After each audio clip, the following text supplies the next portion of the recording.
My name is Myra Hutton. I'm 42 years old. 3 weeks ago, I sold my farm for $10.5 million. And then, on my husband's advice, I called my parents and my sister and told them I'd gone bankrupt. What they did next, within hours, not days, proved something my husband had suspected for 15 years. And what happened at my parents' anniversary dinner in front of 40 guests is why I will never pick up the phone for them again. Before I begin, if this story resonates with you, please take a moment to like and subscribe, but only if you truly connect with it. Drop your location and local time in the comments. I love knowing where you all are.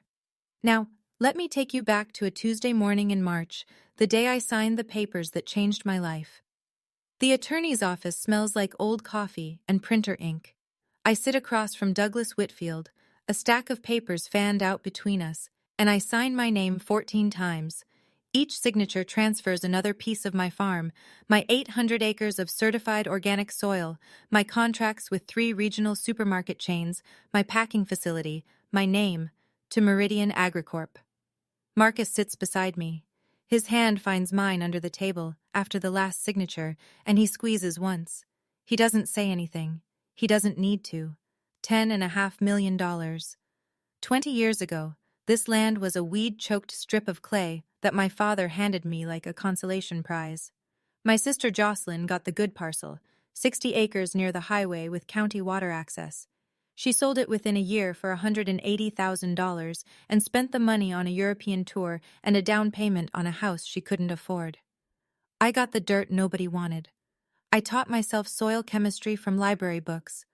I borrowed $40,000 from a farm credit union at 9% interest and spent the first 3 winters sleeping in a trailer with no heat because every dollar went back into the ground. Nobody helped. Nobody came. Not my mother, not my father, not Jocelyn. But they showed up later. They always showed up later, when the money started coming in. Douglas slides the final document across the desk, and I sign. He shakes my hand and says, "Congratulations, Mrs. Hutton. You built something remarkable." Then he lowers his voice. "Be careful who you tell." Marcus nods, like he's been waiting to hear those exact words. On the drive home, he turns off the radio and looks at me. "Before you tell anyone, I need you to hear me out." We sit at the kitchen table that night. Marcus has a yellow legal pad, and on it is a number I've never seen him write before. $347,000. "That's how much you've given your family in the last 15 years, he says. Cash, paid bills, loans they never returned. I've tracked every one. I stare at the number. "Marcus, last year, your mother called crying, 15,000 for a new roof." He flips a page. 2 weeks later, I saw their cruise photos on Facebook. The Caribbean. I open my mouth. He keeps going. 8,000 for Brianna's fall tuition.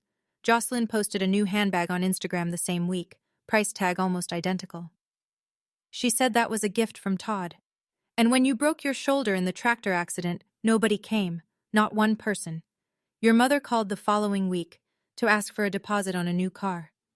The kitchen is quiet. The faucet drips.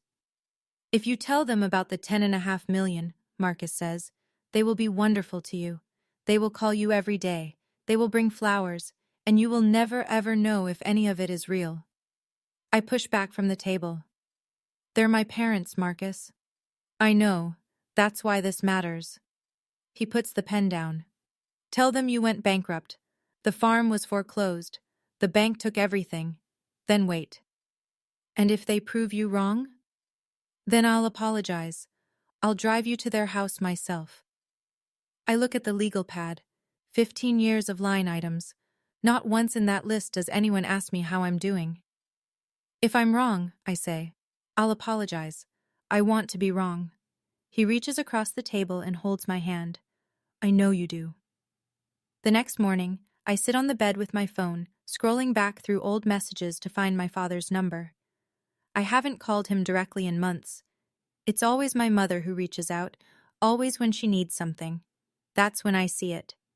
Buried in a family group chat I was quietly removed from 8 months ago, one I didn't even realize existed, is a thread between Jocelyn and my mother. Jocelyn. "Just cry on the phone. She always sends it, every time." My mother's reply, 3 minutes later. "I know. Next week, I'll tell her the roof is leaking again. I read it twice, then a third time. This isn't impulse. This isn't my mother having a bad day and calling her daughter for help. This is coordinated, practiced, a system they built together, designed around the fact that I can't say no when my mother cries. I scroll further. There are more messages. Jocelyn asking my mother which story to use next. My mother suggesting timing. Wait until after she finishes harvest, she'll have cash. My mother coaching Jocelyn on how to phrase the ask for Brianna's tuition so it sounds urgent enough. 15 years, $347,000. And they had a playbook. My hands shake. I set the phone face down on the bedspread and press my palms against my thighs until the trembling stops. I don't cry. Something inside me has shifted, not broken, but rearranged, like a bone that's been set wrong for years and just snapped into place. I pick up the phone and walk downstairs. Marcus is at the counter pouring coffee. He looks at my face and sets the mug down. I'm calling now, I tell him. He nods. He doesn't ask what changed. He can see it. I call my mother first. She picks up on the second ring. Myra, I was just thinking about you. Her voice is warm, the way it always is right before she asks for something. Mom, I need to tell you something. I swallow. My throat feels like sandpaper. The farm. The bank foreclosed. I owe more than the land was worth. I had to sell everything just to cover the debt. Silence. Not the silence of someone absorbing terrible news about their child. The silence of someone recalculating. What do you mean? She says finally. What about the money I asked you for next month? I close my eyes. I don't have any money, Mom. She exhales. It's a long, irritated breath, the kind she used to make when I spilled something as a child. Let me talk to your father. I'll call you back. She doesn't ask if I'm okay. She doesn't ask where I'll live or what I'll do. She hangs up, and the line goes dead. And the first thing my mother thinks about when her daughter loses everything is her own next payment. I call Jocelyn. You're joking, she says. Brianna's tuition is due next month. I'm sorry, Jocelyn. I really lost everything. You always do this. You always find a way to make everything about you. The line cuts out. She's hung up. I set the phone on the table. Marcus is sitting across from me, both hands flat on the surface, watching. Nobody asked if I'm okay, I say. He doesn't respond. He doesn't need to. The answer is sitting between us like a stone. Then my phone buzzes. A notification from the family group chat, the one I'm apparently still in. I open it and my stomach drops. The messages come fast. My mother types first. Myra lost everything. Bankrupt. I always said letting her run that farm alone was a mistake. Jocelyn, 2 minutes later. I knew that place would fail eventually. She should have gone to college like I did. Todd, my brother-in-law, the one who's asked me for money exactly twice himself, chimes in, So where does that leave Brianna's school? My father says nothing. His name sits at the top of the chat, grayed out, present, but silent. Not one word in defense of his daughter. Then my mother again, in capital letters. Nobody lend her a dime. She did this to herself. I read each message slowly. Marcus had suggested I stay in the group chat instead of leaving, not to spy, but so I could see the truth with my own eyes. No second-hand accounts, no guessing. Just their words, stamped with their names, written in the minutes after learning their daughter and sister had lost everything she'd spent 20 years building. Jocelyn sends a follow-up. Honestly, she's been throwing money around for years pretending to be something she's not. This was bound to happen. Throwing money around. I think about the $8,000 I sent for Brianna's tuition 3 months ago, the $15,000 for my parents' roof, the steady drip of cash that kept Jocelyn in leased cars and my mother in kitchen renovations. I screenshot everything. Not because I'm planning anything, just because I need proof that this is real, that I didn't imagine it, that the people who raised me are in a group chat right now calling me stupid and telling each other not to help. Marcus walks over and reads the screen over my shoulder. He puts his hand on my back but says nothing. There is nothing to say. The next afternoon, my mother calls again. This time, her voice is careful, measured. The tone she uses when she's about to deliver bad news she's already decided is someone else's fault. Sweetheart, about the anniversary dinner next Saturday. What about it? Your father and I have been talking, and we think maybe it's best if you sit this one out. I grip the edge of the counter. You're uninviting me. Don't put it like that. She sighs. You're going through a hard time. People will ask questions. I just don't want the mood to be affected. I let the sentence settle. My mother is not worried about me. She's worried that my failure will stain her party. That someone at the Rosewood Grill will lean over and whisper, "Didn't Myra lose her farm?" And the illusion of the perfect Callahan family will crack in front of 40 guests. I understand, I say. I keep my voice flat. It's only one dinner, Myra. We'll do something together after. Just family. Just family. The word sounds different now. Thinner. Like it's been hollowed out from the inside. Marcus is in the doorway, leaning against the frame. He heard everything. I had the phone on speaker. He pulls a small notebook from his shirt pocket and jots something down. Date, time, what was said. I hang up and set the phone on the counter. For the first time in my life, I don't cry after a conversation with my mother. The tears just aren't there. In their place is something else. A flat, still surface. Like a lake frozen solid overnight. I look at Marcus. I'm going to that dinner, I say. He studies my face. Then he nods. I know. 2 days before the dinner, Jocelyn shows up at my house. No call, no text. Just the crunch of tires on the gravel drive and the slam of a car door. I'm washing dishes when I see her through the kitchen window, marching across the yard in her expensive boots. The ones she bought the same month she told me she couldn't afford Brianna's soccer cleats. She doesn't knock. She walks in through the side door like she owns the place. We need to talk. Hello to you too, Jocelyn. She doesn't sit. She stands in the middle of my kitchen and folds her arms. You say you're bankrupt. Fine. But you still have this house. This house belongs to Marcus and me. Sell it. Give me my share. I set the dish towel down. Your share? Mom and Dad raised us both.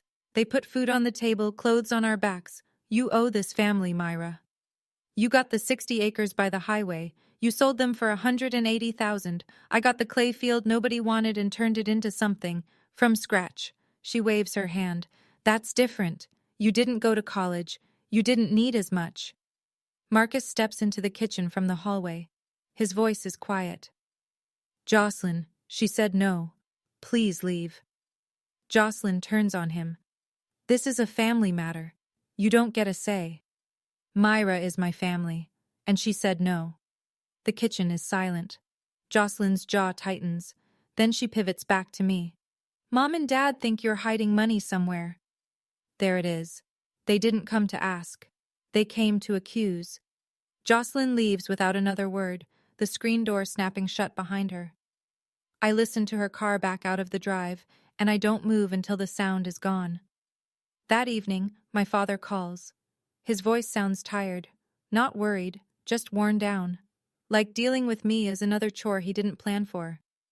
Myra, Jocelyn says you won't help. Dad, I told you, I lost everything. Your mother is very upset. I grip the phone tighter. Dad, I just lost my farm. I just told you I'm bankrupt. And you're calling me because Jocelyn is upset? Silence. I can hear him breathing, trying to find the safe sentence, the one that won't disturb the careful peace he's spent his whole life protecting. You know how your mother gets, he says finally. When I broke my shoulder, Dad, did you come? The line is quiet for a long time. I'm just asking, I say. He hangs up. No answer. No defense. Just the click. The next morning, I go to Patterson's Market for groceries. Nancy Feldman, my mother's closest friend from church, catches me in the cereal aisle. She tilts her head that particular way people do when they've heard bad news about you from someone else. Myra, honey, your mother told me. I'm so sorry.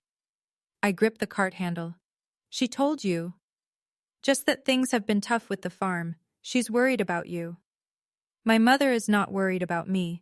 My mother is distributing a story. By the time I get home, there are 3 more messages from neighbors, all saying some version of "heard from your mom." She's told the whole town I went bankrupt because of bad decisions, because I didn't listen to my family, because I was too proud to ask for help. She's not just abandoning me. She's making sure everyone else does too. My hands tighten on the steering wheel. This is not carelessness. This is a campaign. Loretta Briggs shows up that afternoon with a cherry pie and no agenda. She's 75, a retired schoolteacher who's lived 3 properties over since before I was born. She taught half the kids in Millfield their multiplication tables and still gets Christmas cards from students who graduated 30 years ago. When Loretta speaks at town meetings, people listen, not because she's loud, but because she's right more often than anyone else.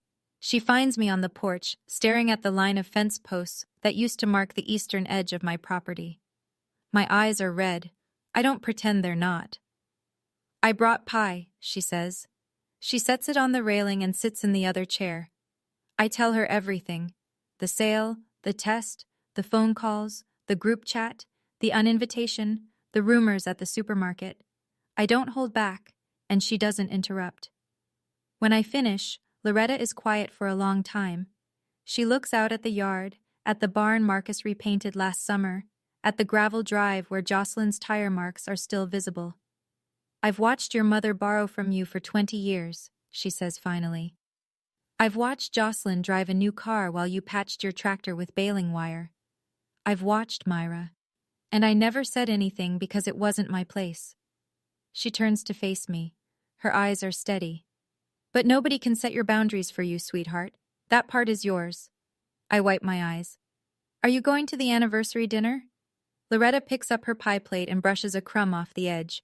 "I'll be there. Table 3, right up front." She pats my shoulder on her way down the porch steps. At the bottom, she turns back. "Whatever you decide, I'll be there." And I believe her, because Loretta is the only person who has never asked me for a thing. Thursday evening. The dinner is in 2 days. I'm feeding the chickens, the only livestock I kept when the sale went through, when my phone rings. Jocelyn. I almost don't answer, but something in my gut tells me to pick up. "Hey," her voice is soft, almost gentle. I haven't heard this version of my sister in years. "I've been thinking about the other day." "Okay." "I was out of line coming to your house like that. You're going through a hard time, and I made it about me." I wait. Jocelyn doesn't apologize. Not really. She rearranges words to sound like one. "Listen, I talked to Mom. She agrees. You should come to the dinner Saturday." I lean against the fence rail. "Mom told me not to come." "I know. That was wrong. It's their 40th anniversary. Family is family. You should be there." Something about the way she says it, too smooth, too rehearsed, makes the hair on my arms stand up. "But, just don't bring up the money stuff. Mom and Dad are stressed enough." I wasn't planning to. "Great. So you'll come?" "I'll be there." I hang up and stand in the yard, watching the chickens peck at the scattered feed. The air smells like rain. Something about this doesn't sit right. Marcus is on the porch when I walk back. I tell him about the call. He leans forward in his chair. Jocelyn is never kind without a reason. Maybe she just feels bad. He looks at me. He doesn't argue. He doesn't need to. We've been married 15 years.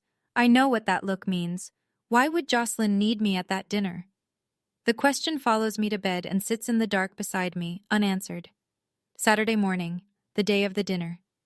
I'm at the kitchen table, going through old emails, looking for a receipt from the farm supply company, when I find it.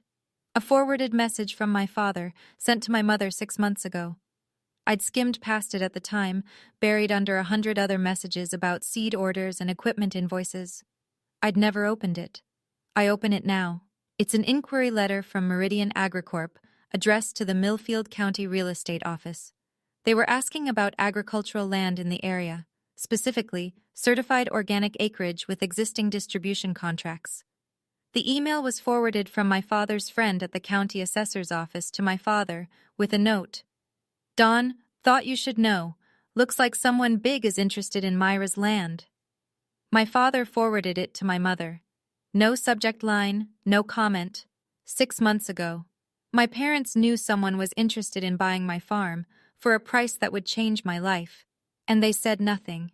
They kept asking me for money. They kept the playbook running. Because the moment I sold and had real wealth, I might stop being their private fund. I sit with this for a long time. The coffee grows cold. A fly bumps against the window screen. I screenshot the email chain. I save it to my phone, next to the group chat messages and the list of every dollar I've ever given them. Then I go upstairs and get dressed. Simple. Clean. A dark blouse and my good boots. Marcus puts on his navy sport coat. He looks at me in the mirror. You ready? I check my purse. The sale receipt from Meridian is still tucked inside, folded in thirds. I didn't plan on bringing it, but I'm not taking it out either. Let's go. The drive to the Rosewood Grill takes 12 minutes. Marcus keeps both hands on the wheel. The radio is off. The fields outside the window are flat and gray under a low March sky, and somewhere out there, the 800 acres I used to call mine are already being surveyed by Meridian's team. What do you want to do when we get there? Marcus asks. Nothing. I just want to be there. And if something happens, then it happens. I'm not going to start anything, but I'm done pretending everything is fine when it isn't. He nods. We pass the grain elevator on Route 9 and turn onto Main Street. The Rosewood Grill sits on the corner of Main and Elm, a brick-front restaurant with Christmas lights they never take down, and a private dining room in the back that half the town has rented at least once. My phone buzzes. Loretta. I'm here, sweetheart. Table 3. Nancy Feldman is next to me. So is Barbara Jenkins. I'll be here. I text back a heart emoji. It's the most I can manage. Marcus pulls into the lot. Through the front window, I can see the dining room. White tablecloths, flower arrangements, my mother moving between tables in her best dress, laughing with her hand on someone's shoulder. She looks happy. She looks like a woman celebrating 40 years of marriage surrounded by people who love her. Jocelyn is near the front, standing by a small riser with a microphone. She's wearing something new. Todd is beside her, fidgeting with his cuffs. I check my purse one more time. Receipt, phone, screenshots. Marcus turns off the engine. Whatever happens in there, he says, I'm right beside you. I open the car door. The air is cold. I can hear music through the restaurant walls. We walk in. Sitting in that car with the engine off, looking through the restaurant window at my mother laughing with her guests, I thought about all of you watching this right now. If you've ever been the one your family calls only when they need something, and the one they forget when you need them, I want you to know something. You're not crazy. It's not in your head. And if this story is hitting close to home, hit that subscribe button. Not for me, for yourself. So you remember you're not alone in this. Now, let me tell you what happened when I walked through that door. The dining room is warm and crowded. 40 people fill the space. Neighbors, church friends, my father's retired colleagues from the grain cooperative, women my mother has played bridge with for 30 years. White tablecloths, candles in glass holders. A banner across the back wall reads, 40 years, Dawn and Patty. My mother sees me first. Her smile freezes for half a second, just long enough for me to catch it, before she rearranges her face into something welcoming. She leans toward Jocelyn and whispers. Jocelyn whispers back. I read my sister's lips. I told you I invited her. My mother crosses the room with her arms open. Myra, you came. Wonderful. She hugs me. It's a performance. Her fingers are stiff on my back. Hi, Mom. You look nice, sweetheart. Sit anywhere. Marcus and I find a table near the window. Loretta is 2 tables over, right up front at table 3, flanked by Nancy Feldman and Barbara Jenkins. She catches my eye and nods once. Small, steady. I'm here. The room hums with conversation. I recognize almost everyone. These are people who've watched me grow up, who bought produce from my farm stand, who waved to me from their trucks on county roads. And now they all know I went bankrupt because my mother told them. I can feel the glances, the slight tilt of a head, the whispered aside behind a raised glass. They're sympathetic, most of them, but it's the kind of sympathy that keeps its distance. Nobody sits at our table except an elderly couple I barely know. Marcus squeezes my hand under the tablecloth. Steady, he murmurs. Jocelyn steps up to the microphone near the riser. She taps it twice. The room begins to quiet. She catches Todd's eye across the room. He nods. She smiles. Something is about to happen. I can feel it. My mother takes the microphone from Jocelyn and steps to the center of the riser. She holds a folded note card in one hand, though I'm sure she has the speech memorized. She's been rehearsing moments like this her entire life. Thank you all for being here tonight, she begins. 40 years, can you believe it? Laughter. Applause. My father stands beside the cake table, hands clasped, chin dipped, his default posture for public events. Dawn and I have been blessed with so much. A beautiful home, wonderful friends. She gestures around the room. And 2 daughters. She turns toward Jocelyn first. Our Jocelyn, our firstborn, college educated, a wonderful mother to our brilliant granddaughter Brianna, who's already at the top of her class. We couldn't be prouder. Jocelyn beams. Todd puts his arm around her. Then my mother glances in my direction. A beat too late. And Myra, our youngest, always a hard worker out in the fields. That's it. That's all I get. No mention of the business I built. No mention of 20 years of labor. No mention of the contracts, the certifications, the fact that my organic produce was sold in 3 states. Just hard worker out in the fields. A sentence you'd use to describe a mule. I feel Marcus's hand tighten on mine. Family means we stand together, my mother says, lifting her glass. No matter what. The room raises their glasses. Here, here! I lift mine too. I smile. I sip the water. Loretta doesn't lift her glass. She's watching my mother with an expression I've only seen once before, 20 years ago, when a parent at the school tried to blame a teacher for their own child's cheating. It's the face Loretta makes when she hears a lie told with confidence. She looks at me. I look back. We understand each other. Jocelyn takes the mic back before anyone else can speak. She's practically vibrating. While we're celebrating, she says, Todd and I have a little surprise of our own. She pauses. The room leans in. We just put a deposit on a new house, in Maple Ridge. Gasps. Applause. Maple Ridge is the nicest development in the county. Stone facades, 3-car garages, the kind of place where every lawn looks like a golf course. Buying into Maple Ridge means you've arrived. My mother claps both hands over her mouth. Oh, Jocelyn! She pulls her into a hug. I'm so proud of you. I watch from my table. Jocelyn doesn't have the money for Maple Ridge. Todd manages a building supply store. They've been leasing their car for 2 years. 3 months ago, Jocelyn told me she couldn't cover Brianna's tuition without my help. Now she's buying a $250,000 house. Then Jocelyn turns to me, in front of the whole room. And I want to say something to my little sister. She puts her hand on her heart. Myra, I know things are really hard for you right now, and I want you to know, our old house, when we move, you and Marcus can rent it. Family discount. The room melts. Oh, hands on hearts. Someone actually dabs their eyes. I sit perfectly still. This is why she invited me. Not out of guilt, not out of love. She needed me in this room, the bankrupt little sister, to make her announcement shine brighter. I am the shadow that makes her glow, the failure that proves her success. I smile. I nod. I say, Thank you, Jocelyn. The words taste like chalk. Under the table, Marcus leans close to my ear. Now you know. Yes, now I know. 15 minutes later, the speeches end and the room breaks into small conversations. People pick at the buffet. Someone turns up the background music. A normal party, for everyone but me. Todd appears at my table. He pulls out the empty chair beside me and sits, his body angled away from the room, like he's trying to make this look casual. Hey, Myra, got a second? Sure, Todd. He reaches into his jacket and pulls out a folded document. He slides it across the tablecloth toward me like a dinner napkin. It's just a standard consent form. Jocelyn needs both daughters' signatures to use your parents' house as collateral for our new mortgage. Your mom and dad already signed off. I unfold the paper. The letterhead is from First Prairie Lending. The form authorizes the use of 14 Birch Lane, my parents' home, as supplementary collateral for a residential loan. My mother's signature is at the bottom, next to my father's. The only line blank is mine. They need your parents' house as collateral. Just a formality, Todd says. The bank requires it. Your parents are fine with it.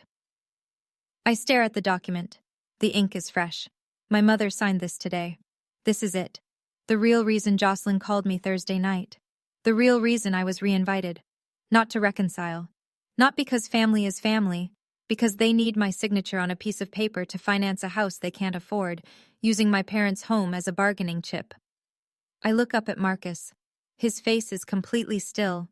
The room keeps buzzing around us. Laughter, the clink of silverware, someone telling a story about my father's retirement party. Nobody notices the document on the table. I pick it up. I stand. The room begins to quiet. I set the document on the table in front of me, open, where anyone close enough can see the letterhead. I'm not signing this. Jocelyn is across the room in 4 steps. What? Why not? Because this is Mom and Dad's house, and I won't let anyone put it at risk. It's a formality, Myra. We already explained. You didn't explain anything. You invited me to this dinner, not to celebrate, but because you need my name on a loan document. The tables nearest to us go quiet. Heads turn. My mother pushes through from the buffet line. Her smile is gone. Myra, don't make a scene, just help your sister. Mom, last week you told me not to come tonight. You said my situation would ruin the mood. I keep my voice steady. Now I'm here because Jocelyn needs a signature. Which is it? Am I family, or am I a tool? The words land in the silence like a stone in still water. I can feel the ripple move across the room, the shift of bodies in chairs, the intake of breath, the quick exchange of glances between people who suddenly realize this isn't a toast. Jocelyn steps forward. You are always so selfish. My father stands. His chair scrapes the floor. His face is tight. Myra, his voice cracks. Don't do this. Don't make your mother upset. I turn to him. I look at this man who gave me the worst land he had and never visited the farm I built on it. Every time you say that, Dad, I lose a little more of myself. Barbara Jenkins at Loretta's table sets her wine glass down and says, loudly enough for the room to hear, "What is going on over there?" And Jocelyn snaps. Jocelyn's face goes red. Not embarrassed red, furious red. The kind that starts at the neck and climbs. Do you have any idea what it's been like for me? She says. Not to me, to the room. My whole life, all I hear is Myra's farm this, Myra's organic that. Every time someone in this town mentions her name, it's like I don't exist. My mother grabs her arm. Jocelyn, stop. Jocelyn shakes her off. I'm the one with the degree. I'm the one who went to college. I'm the oldest. And she just digs in the dirt and everyone treats her like she's some kind of hero. The room is frozen. 40 people staring at my sister as she unravels in front of the anniversary cake. Todd takes a step toward her. Joss, enough. She ignores him. Her eyes are locked on me. You were only special because you had money, and now you don't have anything. So what are you now? The silence that follows is absolute. I can hear the refrigerator humming in the kitchen. Someone at the back table sets down a fork, and it sounds like a gunshot. Loretta rises from her chair. She doesn't raise her voice. She doesn't need to. Jocelyn, you just told this entire room that your sister only had value when she had money. She pauses. Did you hear yourself? Jocelyn's mouth opens. Nothing comes out. My mother steps forward, chin high, and points at me. This is your fault. You come in here and humiliate us. She didn't say a word, Patty. Loretta's voice cuts clean. Your daughter asked one question. Your other daughter answered it. The room shifts. Chairs creak. Eyes move from Loretta to my mother to me, like spectators tracking a ball they can't look away from. I haven't said a thing. And the truth is already in the room. I stand. My chair doesn't scrape. I push it back gently, the way you'd close a door you're never going to open again. I'm not bankrupt. The room holds its breath. I sold my farm to Meridian Agricorp 3 weeks ago. $10.5 million. The contract was signed in Douglas Whitfield's office on a Tuesday morning. My mother's face goes white. Not red. White. Like the blood has left it all at once. My husband asked me to tell you I'd lost everything. Not to trick you, to see what you'd do. I reach into my purse and pull out the folded sale receipt, the one I've been carrying since that Tuesday. I unfold it and lay it flat on the table. Marcus confirms with a nod. In 24 hours, here's what happened. Mom, you uninvited me from this dinner. You said I'd ruin the mood. I look at Jocelyn. You blocked my number, then you unblocked it when you needed a signature. I look at my father. You didn't say a single word. I pick up my phone and hold it so the table nearest me can see the screen. And in the family group chat, Mom, you wrote, "Nobody lend her a dime. She did this to herself." Nancy Feldman's hand goes to her mouth. Barbara Jenkins leans forward in her chair. Loretta sits perfectly still, hands folded, watching. My mother's voice comes out strangled. You lied to us? I didn't lie. I said I lost everything, and within a day, you proved I was right. I had lost everything, just not money. The room is so quiet I can hear the candle flames bending in the draft from the kitchen vent. Jocelyn sinks into the nearest chair. Todd is already heading for the door. There's one more thing. I don't raise my voice. I don't need to. Every person in this room is listening. I open the email on my phone and turn the screen toward my father. 6 months ago, Dad, your friend at the county assessor's office sent you a message. Meridian Agricorp was asking about organic farmland in the area, specifically about my property. My father's jaw tightens. He doesn't look at the phone. He doesn't need to. He knows exactly what I'm talking about. You forwarded it to Mom. No note, no comment. You just passed it along. I lower the phone. You knew, both of you, that someone wanted to buy my farm for millions of dollars, and you never told me. Nancy Feldman turns slowly in her chair and looks at my mother. Barbara Jenkins does the same. Loretta doesn't move. Why? I ask. Because if I sold the farm and had real money, I might stop giving it to you. I might finally see the pattern. I might finally say no. My father stands with his hands at his sides. He doesn't deny it. He doesn't explain. He just stands there, looking smaller than I've ever seen him. A 67-year-old man in a rented dining room, watching his entire family come apart at the seams. My mother recovers fastest. She always does. That's not... We were protecting you from a hasty decision, Myra. That's what parents do. From table 3, Loretta's voice carries. Calm, measured, final. Patty, everyone in this town knows you've been borrowing from Myra for 20 years. Don't stand here and tell us that was protection. A murmur runs through the room, the low, collective sound of 40 people rearranging everything they thought they knew about the Callahan family. Jocelyn stares at the floor. Todd is gone. My father sits down without a word. I fold the receipt and slide it back into my purse. I don't slam it. I don't make a gesture out of it. I just put it away, the same way I'd tuck a grocery list into my pocket. I didn't come here for revenge, I say. I came because Mom said this dinner was about family, and I wanted to believe her. My mother's lip trembles. Not with guilt, with rage. I know the difference now. But this family has a condition I never agreed to. I look at her, at Jocelyn, at my father. I have to be useful. I have to write the checks. I have to keep quiet when the money disappears. And when I have nothing left to give, I get uninvited. I straighten my shoulders. Starting tonight, I'm not giving anyone in this family another dollar, not because I'm angry, because I finally understand that I can't buy what was never for sale. I turn to Loretta. Thank you for always seeing me. Loretta's eyes glisten. She nods once. Marcus stands. He buttons his jacket and places his hand on the small of my back. We walk toward the door together. The room is so quiet I can hear my own footsteps on the hardwood. A sound that used to terrify me.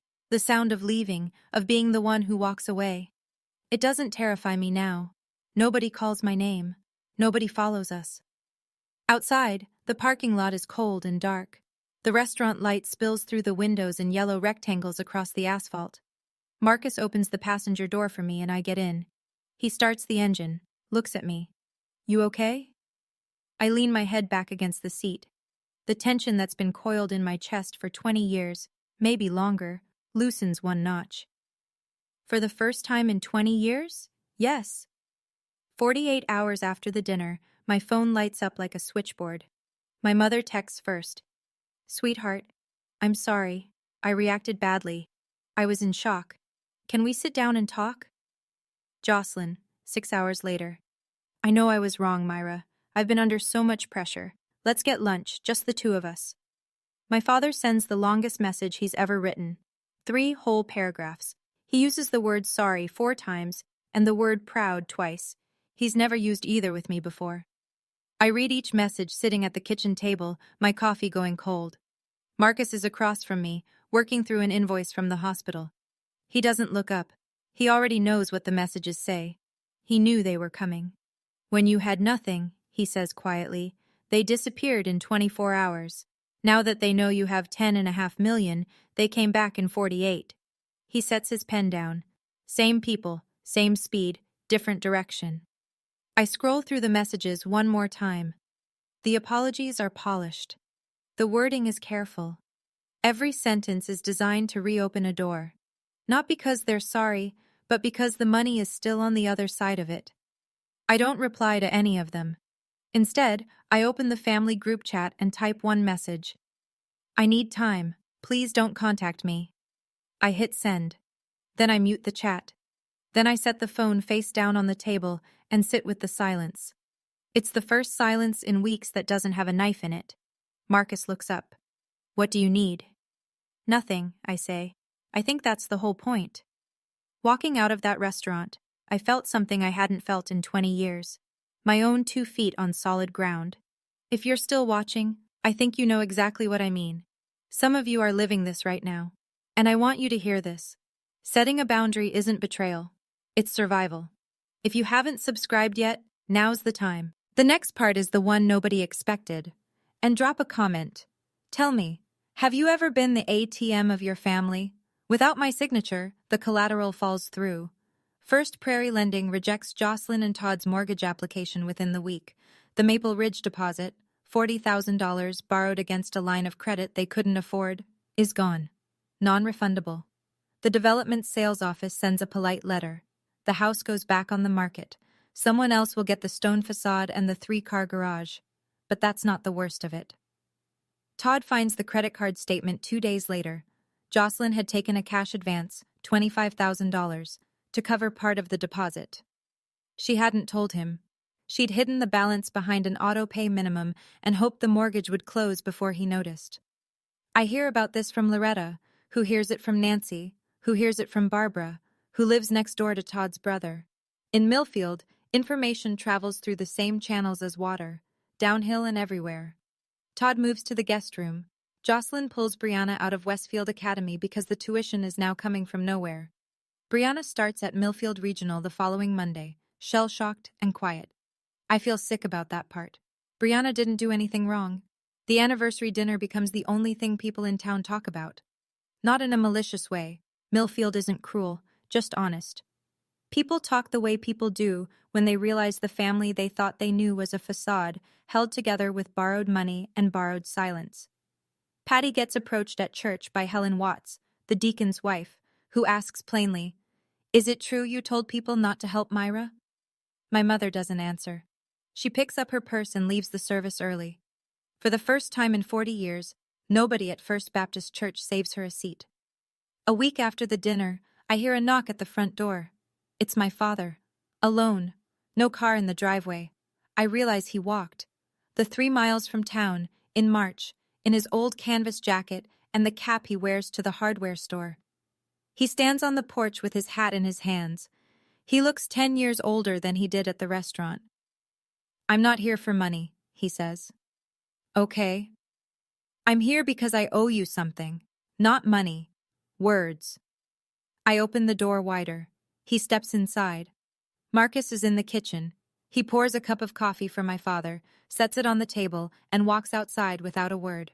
He closes the door behind him. My father wraps both hands around the mug like he's cold. He stares at the surface of the coffee for a long time. "I knew what your mother was doing," he says. "I knew Jocelyn was doing it too. I watched them call you, watched them cry, watched you send the money every single time. And you never stopped them." "No." His voice cracks. "I was afraid. Of your mother. Of the fighting. Of everything falling apart." "It fell apart a long time ago, Dad. You just didn't want to look." He nods. He wipes his eyes with the back of his hand. A quick, embarrassed gesture, like he's brushing away a fly. "I gave you that bad land on purpose," he says. Not because I didn't love you, because I thought you were the one strong enough to make something from nothing. And you did.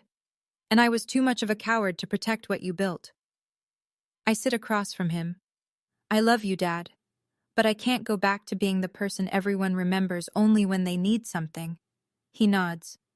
I understand. He finishes his coffee, sets the mug in the sink, and walks back out into the cold. The following Tuesday, Marcus and I sit in the office of Catherine Oakes, a trust and estate attorney 2 counties over. She has gray hair, reading glasses on a chain, and a no-nonsense manner that reminds me of Loretta. We establish an irrevocable trust. The $10.5 million goes in. Marcus and I are the sole trustees and beneficiaries. No one else has access. No one else can petition. The structure is clean and final, like a door that locks from only one side. Catherine sends letters on our behalf, formal, on letterhead, to my mother, my father, and Jocelyn. The language is simple. All future financial requests will not be considered. This is not a punitive measure. It is a boundary. My mother calls Catherine's office the same day the letter arrives. Catherine's paralegal declines to provide any information. My mother tries twice more. She is polite the first time, less polite the second. The third time, the paralegal simply says, "Mrs. Callahan, there's nothing more I can share," and hangs up. Jocelyn sends me a text message that night. It's long, 4 paragraphs. It shifts between apology and accusation like a car swerving between lanes. "I'm sorry," sits next to, "You've destroyed this family." "I was wrong," is followed by, "But you have to understand my side." It ends with, "I hope you can live with what you've done." I read it once.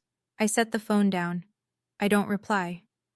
Marcus finds me on the porch, wrapped in a blanket, watching the last light drain from the sky.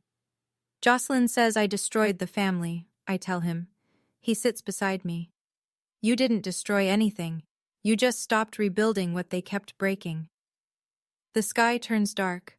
The stars come out. We sit there until the cold drives us inside, and for the first time in weeks, I sleep through the night. Millfield is a town of 4,000 people. Secrets don't last long here. Stories from the anniversary dinner circulate through the coffee shop, the post office, the church parking lot, the bleachers at Millfield Regional's basketball games. By the end of the month, the version most people believe, because it's the version Loretta confirms, is close to the truth. Nancy Feldman calls me on a Wednesday. "Myra, I owe you an apology. When I saw you at Patterson's Market, I believed what your mother told me. I shouldn't have." "It's okay, Nancy." "It's not. I should have asked you directly." 2 days later, a card arrives in the mail from Barbara Jenkins.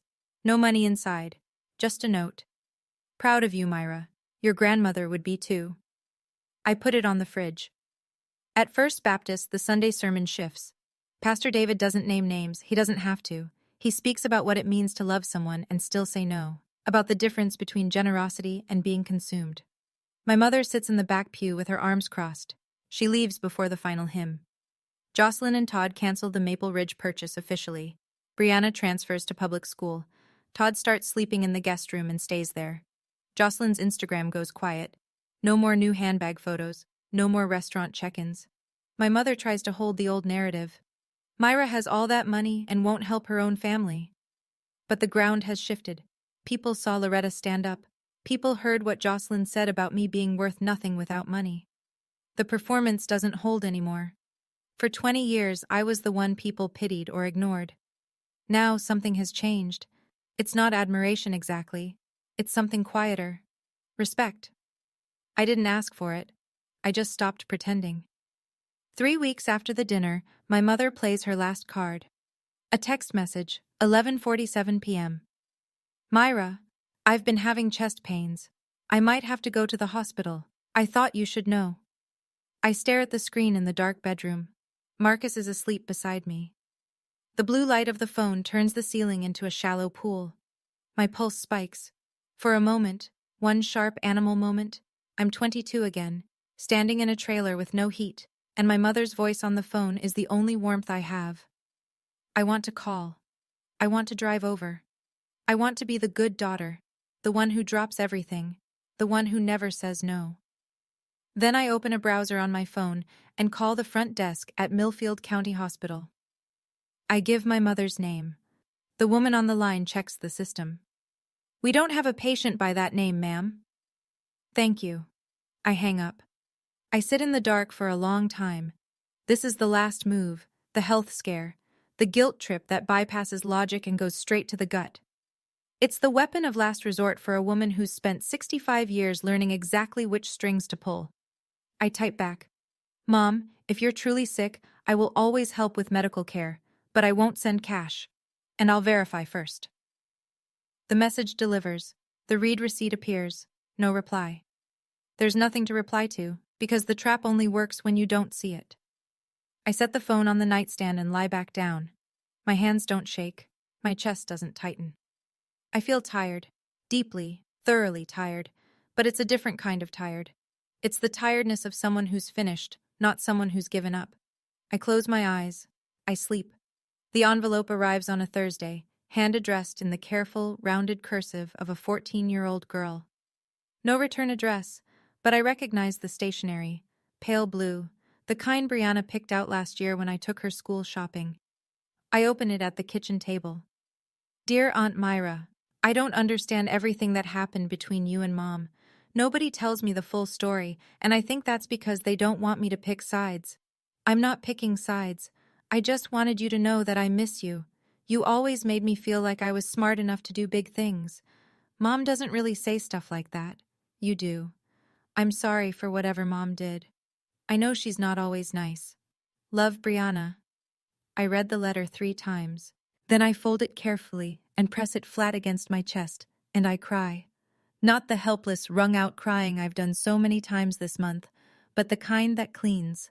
The kind that comes when someone sees you clearly, without agenda, without calculation, and says so in their own handwriting. I write back that afternoon.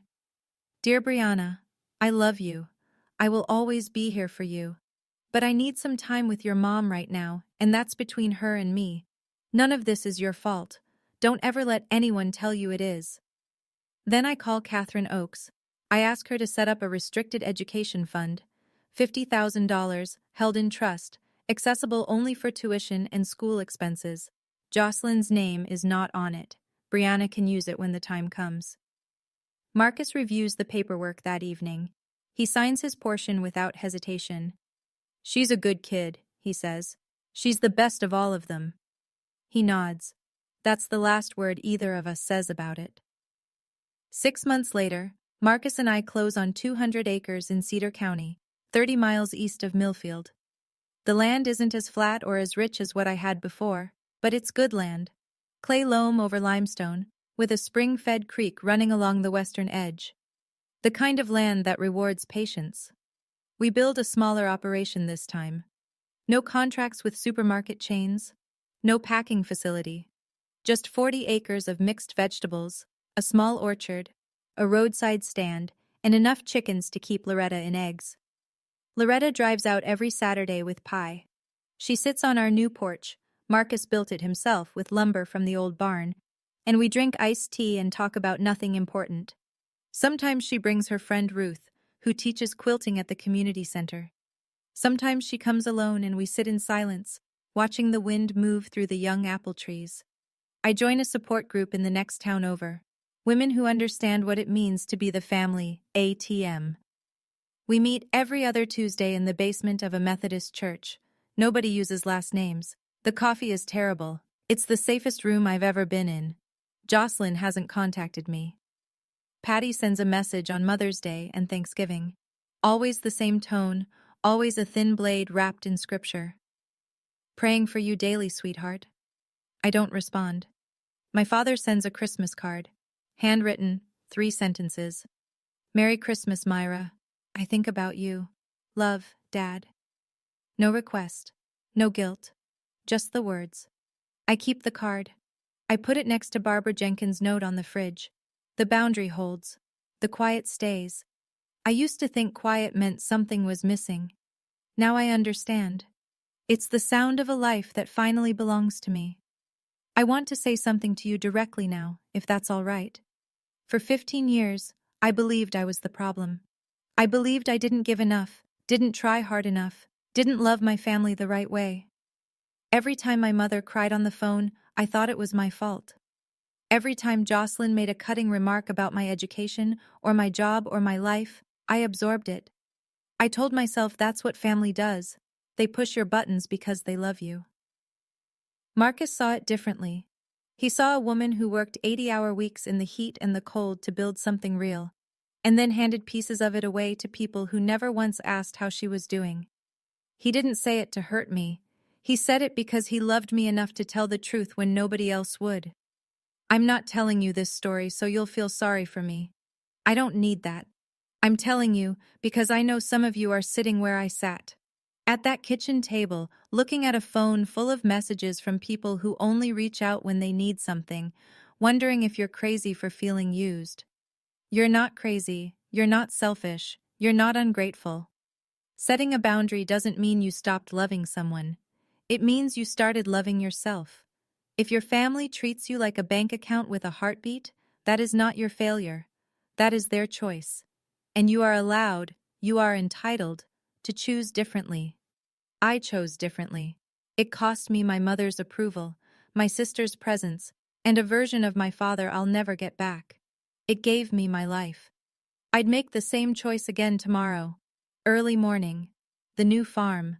Fog sits low in the orchard, curling around the bases of the apple trees like something out of a painting I'd never hang on my wall, because it would look too perfect. I'm standing by the chicken coop with a mug of coffee, watching the hens argue over a patch of clover. The air smells like wet grass and turned earth. Marcus rebuilt the coop from salvaged wood. It leans slightly to the left, and we joke that it has character. The screen door creaks. Marcus walks across the yard in his socks, carrying his own mug. He stands beside me. We don't talk. We don't need to. My phone buzzes in my back pocket. I pull it out. A text from Brianna. Aunt Myra! I got into the STEM program. Full scholarship. Thank you. Thank you, thank you. I smile. A real smile. The kind that starts in the chest and spreads outward. I turn the phone toward Marcus. He reads it, nods, and smiles too. I look out at the field. 200 acres. Smaller than what I had before. No distribution contracts, no Meridian partnership, no name in the farm journal. Just good land, well tended, with a creek that doesn't owe anyone anything. Every acre is mine. Not because my father gave it to me, and not because someone else decided I deserved it. Because I chose it. Because I earned it. Because I walked away from the people who wanted to take it, and I walked toward the life I wanted to keep. My name is Myra Hutton. I'm 42 years old.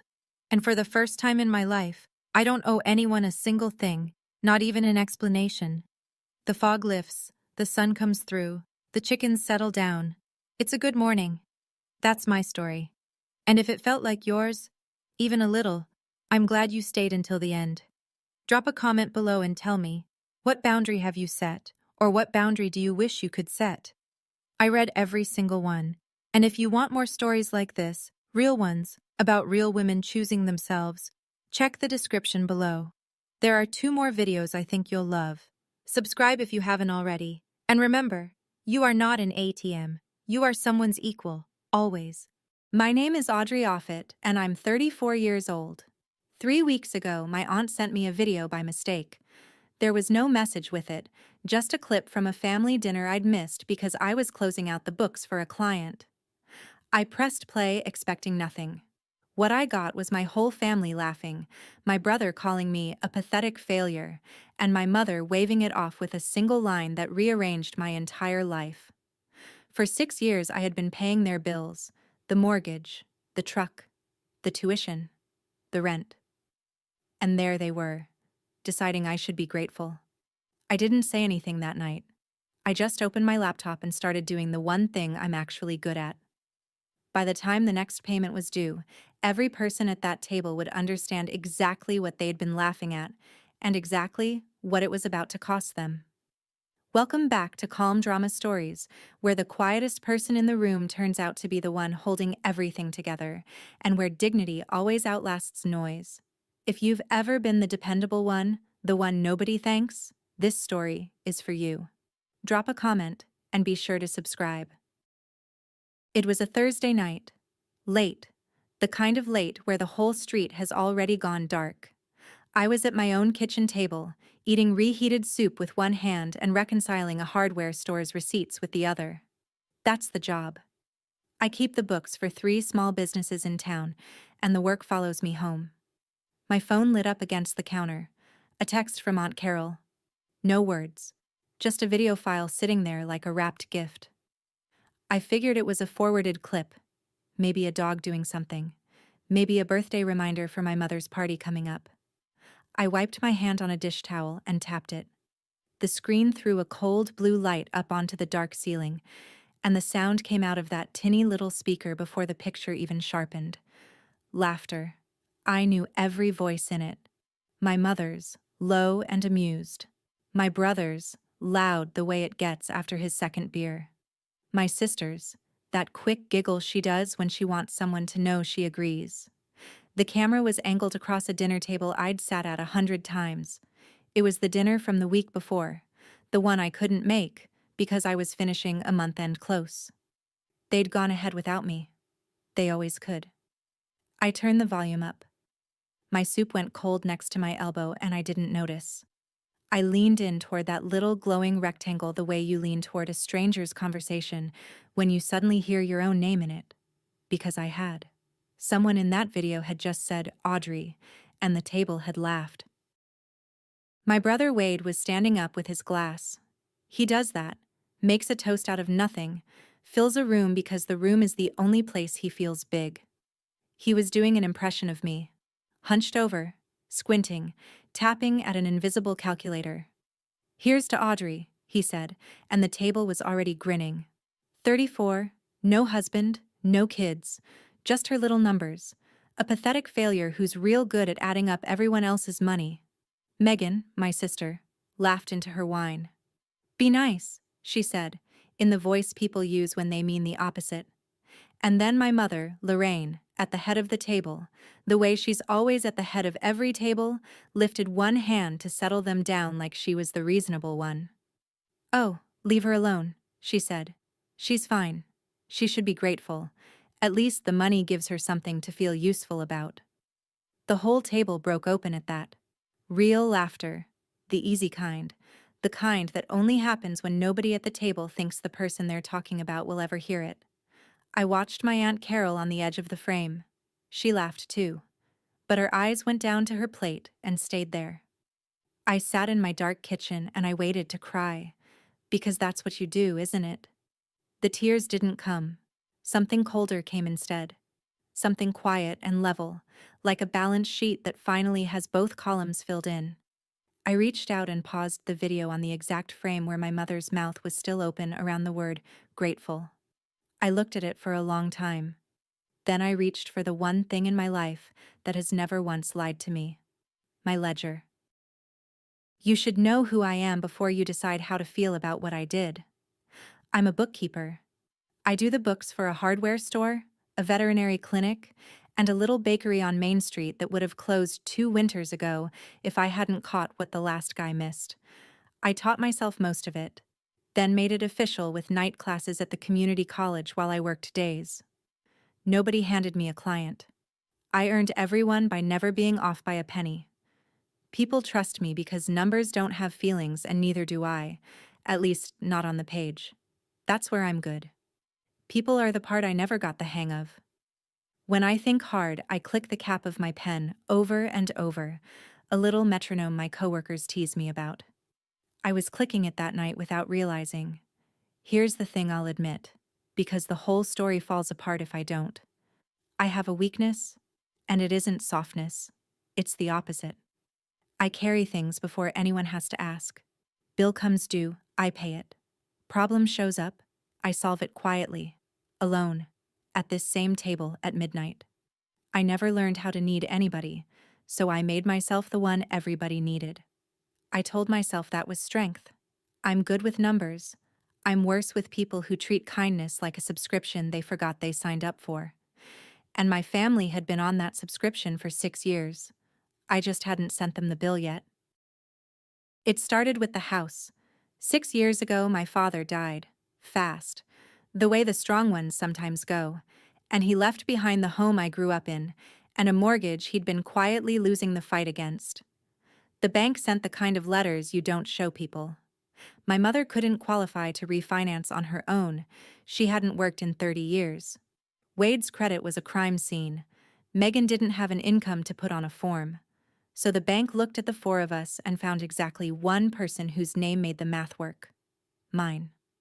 I sat down with a loan officer, and I bought the house. My name on the deed, my name on the new mortgage, my signature on every page that mattered. My mother got to stay in her home and never pack a single dish. That's what I wanted. I didn't do it to own anything. I did it so my mother wouldn't be the woman whose house got taken the same year she became a widow. Everyone in the family knew I handled the house. That's the phrase they used. Handled. Like I'd called a plumber. They'd say it at parties. Audrey took care of the house thing. Light, breezy, a footnote. Not one of them, in 6 years, ever asked whose name was on the title. They didn't want to know. Knowing would have meant the house wasn't really my mother's anymore, and the story they liked best was the one where Lorraine had held everything together through hard times all by herself. I let them have that story. I was the footnote who paid the mortgage on the home where they all gathered to laugh at me. The house was just the foundation. After that, the rest came on like water finding cracks. Wade's truck loan, when his landscaping business went under for the second time, and the bank was about to take the one thing he needed to work.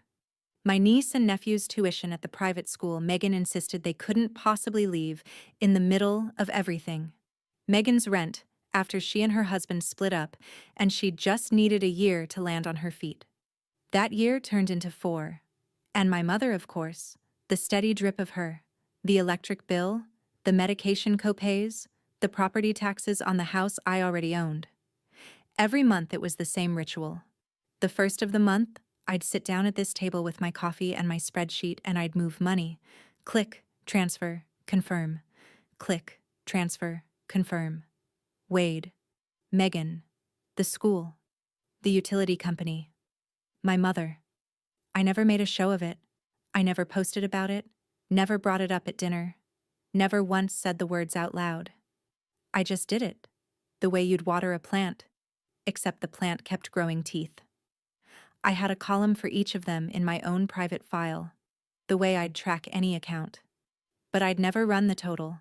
6 years of numbers, and I had never once highlighted the whole column and let the sum appear at the bottom, because some part of me knew the number would be a mirror, and I wasn't ready to see what was in it. Adding it up felt like admitting something. So I didn't. Until the night my family told me, on video, that I should be grateful for the privilege. I know what you're thinking. How does a smart woman, a woman who does this for a living, let it go on for 6 years? It's a fair question, and I've asked it of myself at 2 in the morning more times than I'll admit.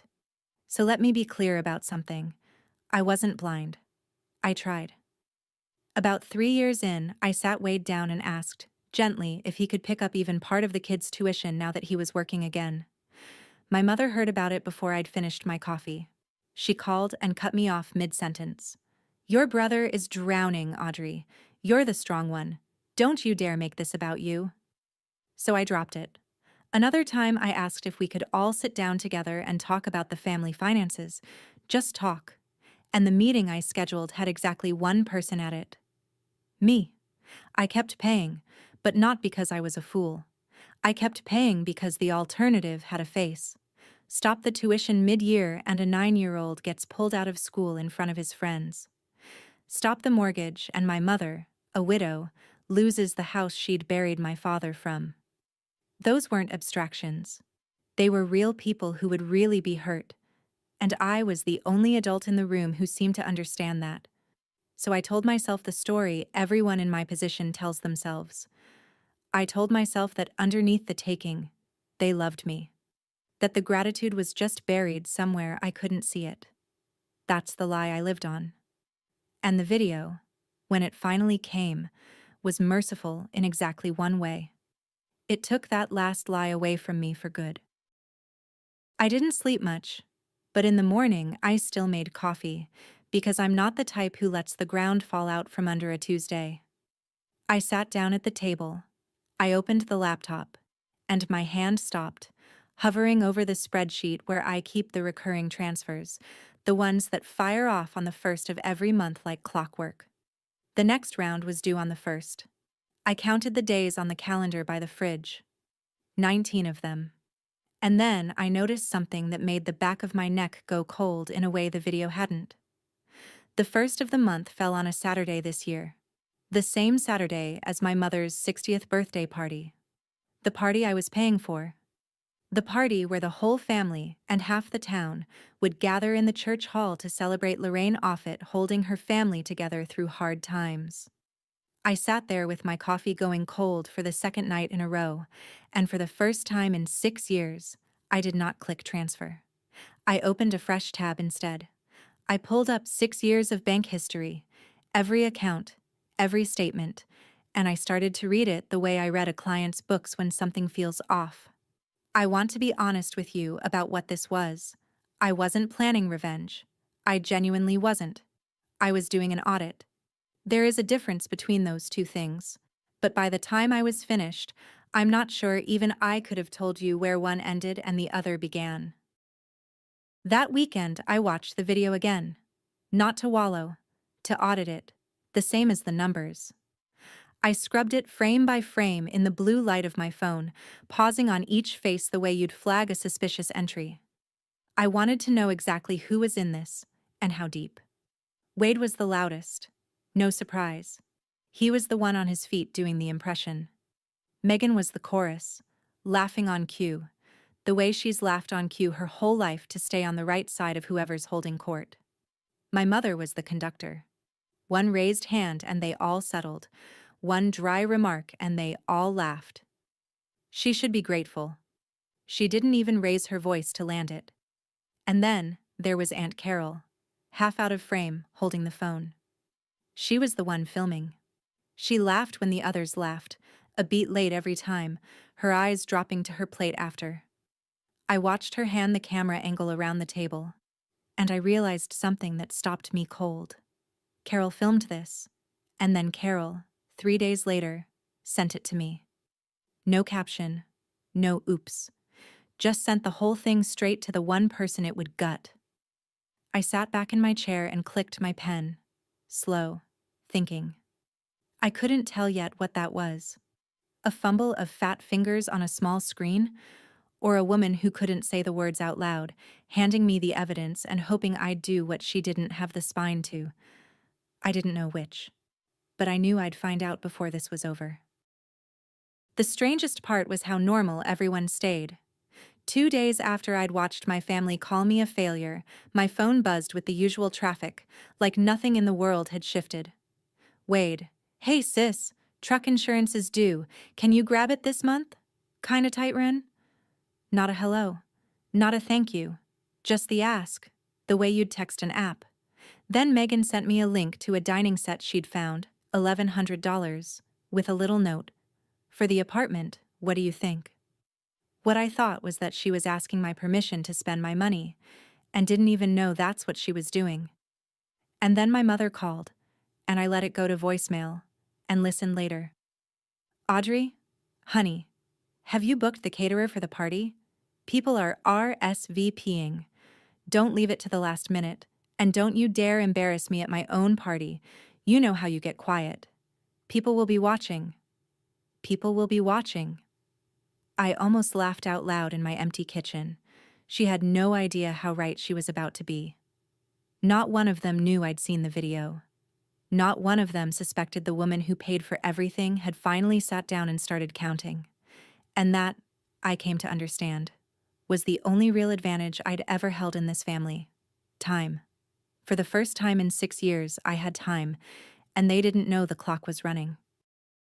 So I did what I do. I built a clean record. Not a rant, not a journal full of feelings, none of that. A ledger. I opened a fresh workbook and I gave each of them a tab. Wade, Megan, the school, the utilities, my mother. Then I went back 6 years, statement by statement, and I logged every single transfer. The date, the amount, the recipient, the reason, where I knew it. I didn't round up to make it look worse. I didn't editorialize. I just recorded the truth, line by line, the way I'd record it for a client facing an audit, because that's exactly what this was, even if the auditor and the accused happened to share my last name. The pen clicked in my hand. Steady now. No tremble in it at all. There's a calm that comes over me when I'm putting messy things into order. The world stops being a place where my family laughed at me and becomes a column of figures that add up or don't. I printed a test page just to feel the weight of it in my hand, black ink on white paper, dates and dollar amounts, no adjectives. And I'll tell you what I understood, holding that page under the kitchen light. I wasn't building a weapon. A weapon is loud, and I was done being loud adjacent to people who only ever heard me when I said yes. I was building a mirror, and the cruelest thing in the world you can hand certain people is an accurate one. I drove out to Aunt Carol's that Sunday, told her I was returning a casserole dish, which I was, because even now I bring the dish back. She made coffee and we sat in her kitchen, and I let the quiet do the work the way I do with a client who's hiding a number. Finally, she cracked. "You saw it," she said. Not a question. I didn't answer, which was its own answer. Her hands wrapped around her mug. "I knew it went to you," she admitted. "I saw the name after I hit send. I didn't take it back." She looked at me then, and there was something real in her face, something close to shame. "I should have stopped them. Years ago. The first time they started in on you, I should have put my fork down and said something." She shook her head. "I just didn't want to be the next one they laughed at." And there it was, the whole rotten machinery of that family in one sentence. Everyone too scared of the table to defend anyone at it.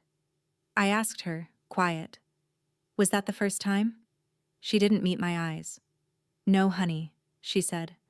"That's just dinner. That's how they talk about you when you're not there." She told me it was a regular feature, the Audrey jokes, as dependable as dessert. I thanked her for the coffee. I understood her. I really did. She'd done me the one kindness no one else in that family ever had. She'd let me see the truth. But understanding a person and being able to lean on them are two different ledgers. Carol had handed me the proof and then washed her hands clean of what I'd do with it. I drove back to my own house knowing I was, as always, on my own. I ran a small test. I wanted to see how fast the warmth turned when the money slowed, even a little. So I paid Megan's rent 3 days late. On purpose. Just 3 days. A nudge. The response told me everything I needed to know about where I stood. My mother called within the hour. Not Megan, who the rent was actually for. My mother, the manager of the family's accounts payable, calling to collect. "Audrey, what is going on with you?" she started, and her voice had that bright, hard edge she uses when she's already decided you're the problem. Megan's landlord called her. 3 days late. "The whole family is talking about how strange you've gotten. Distant. Cold. Ever since you got busy with your little clients, you've decided you're too good for us." I held the phone away from my ear and just looked at it. 3 days. 6 years of being on time to the penny, and the first time I'm 3 days late, I'm cold. I'm difficult. I think I'm too good for them. "Money was never the problem with you, Audrey," she said, landing it like she'd rehearsed it. "Your attitude is." I told her I'd take care of it, and I hung up, and I sat very still in the quiet.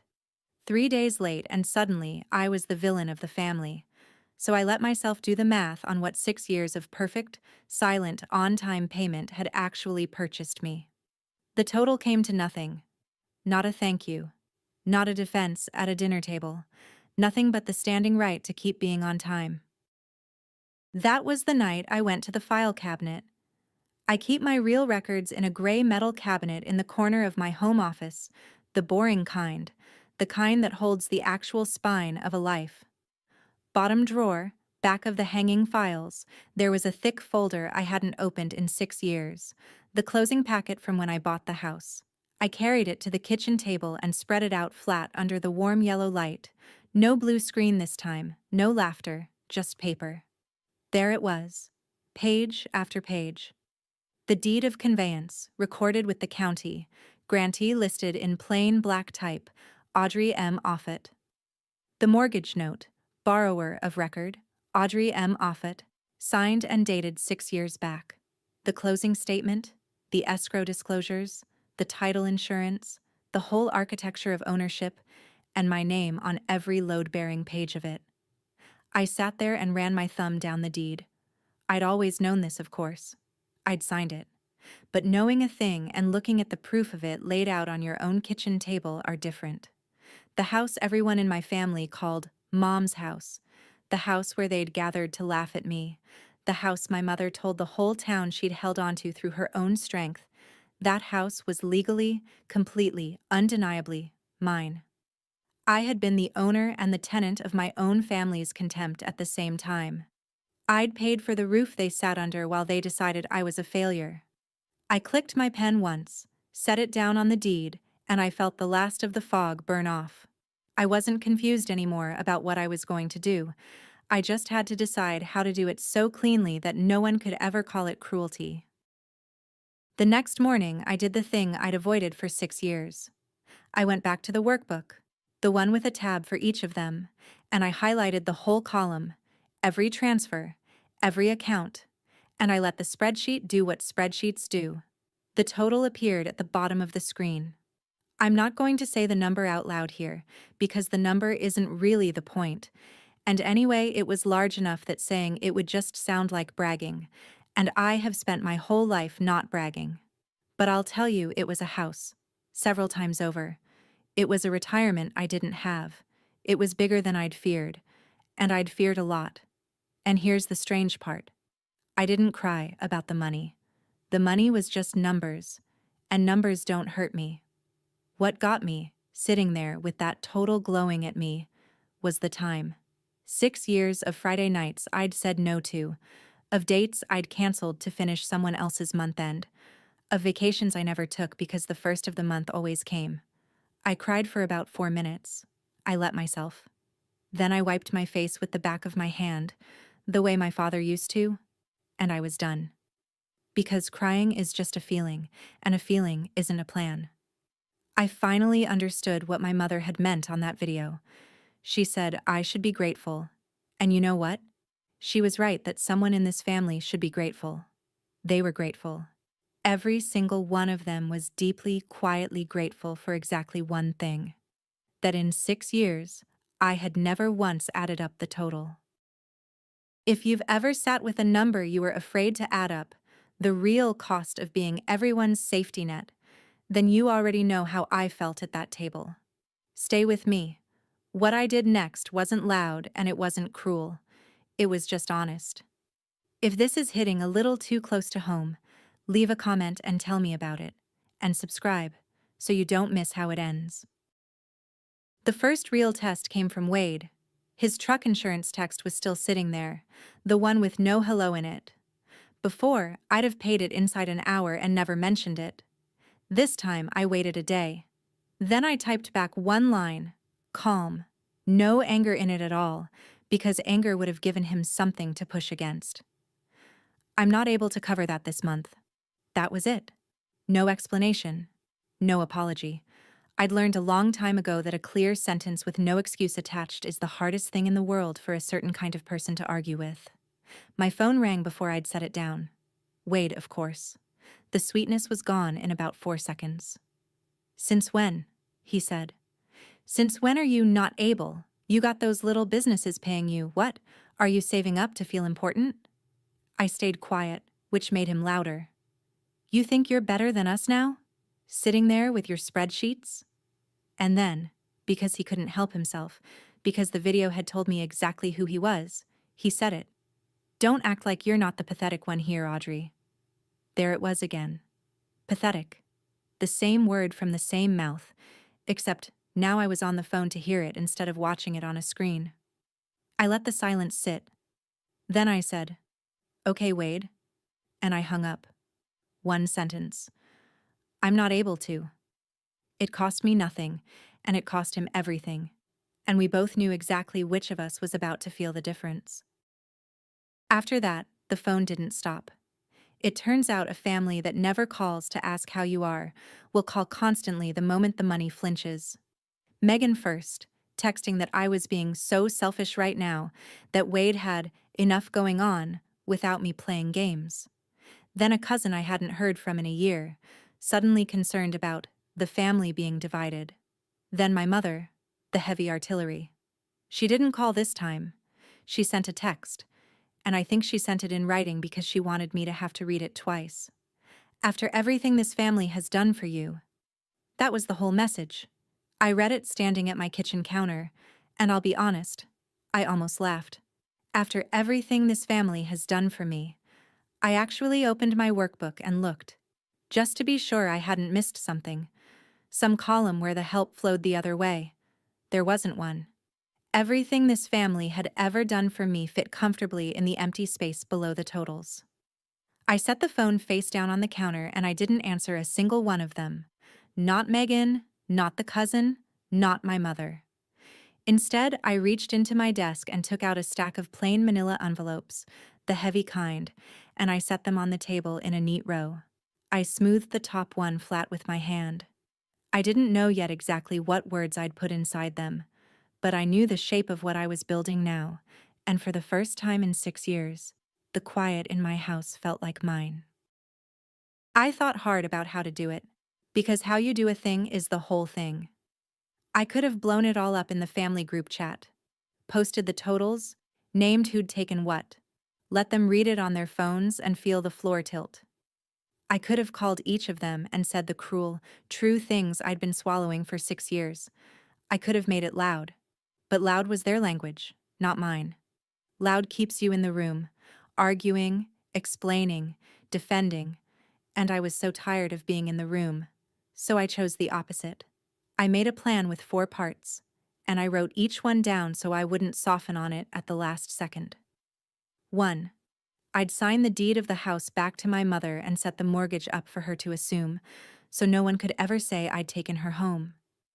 2. Every voluntary payment, the truck, the rent, the tuition, all of it, would stop on the 1st. 3. I'd hand each of them an envelope with their own complete record inside and a single page telling them when the payments ended. And 4, the most important part, the part I underlined twice. I would not argue. I'd say my piece, set down the envelopes, and walk out the door. I wasn't going to fight them, because fighting keeps you tied to people. I was going to balance the account and leave.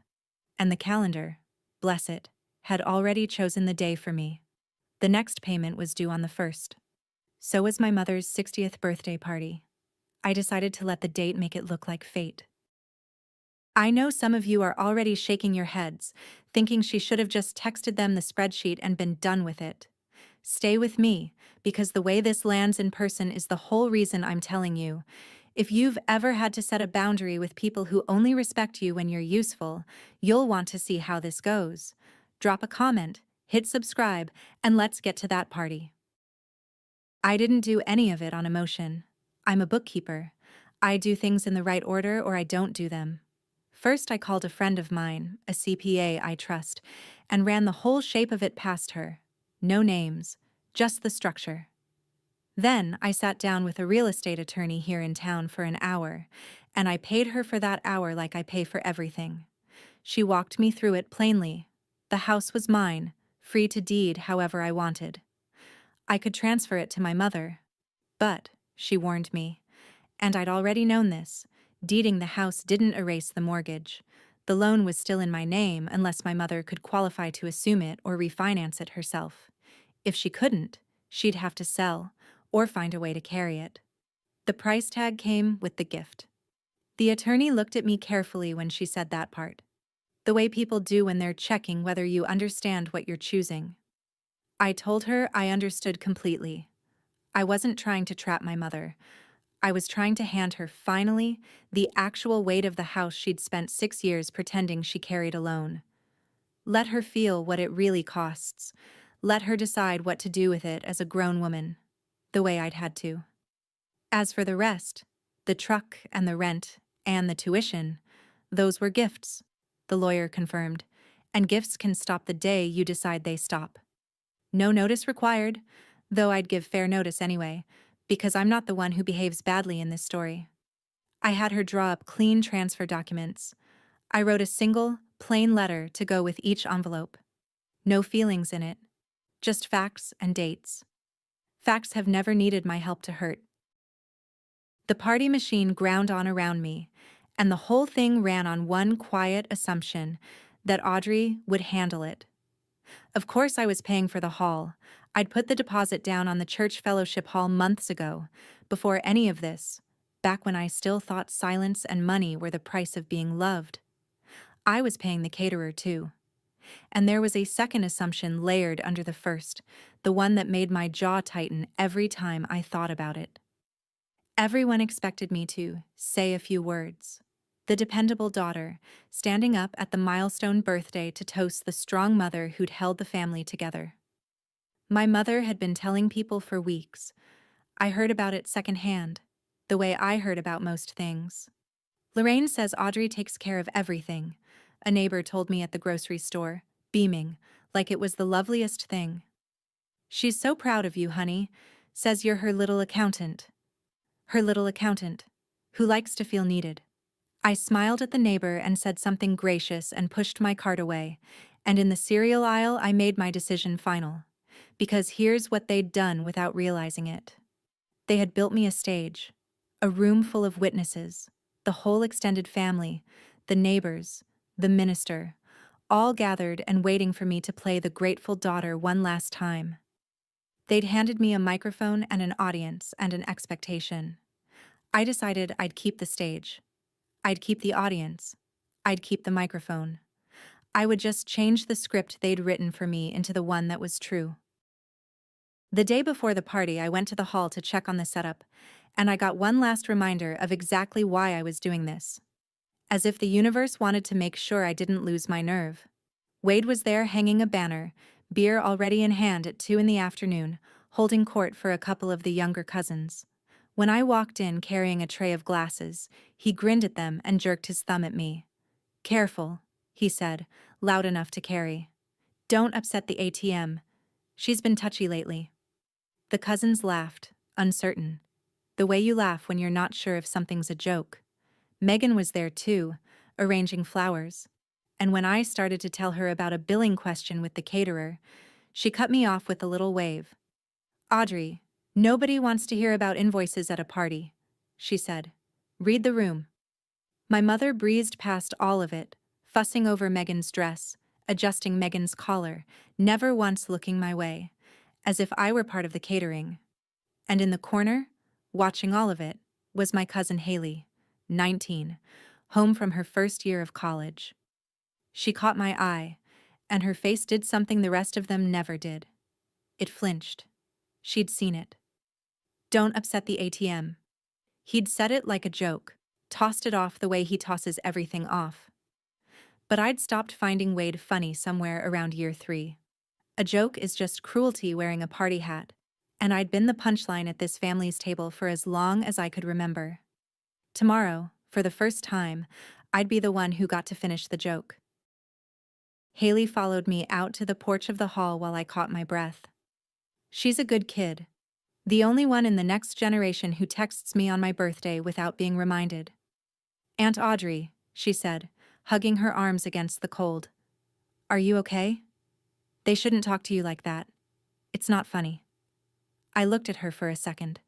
19 years old, and she was the first person in that entire family, in 6 years, to ask me if I was okay.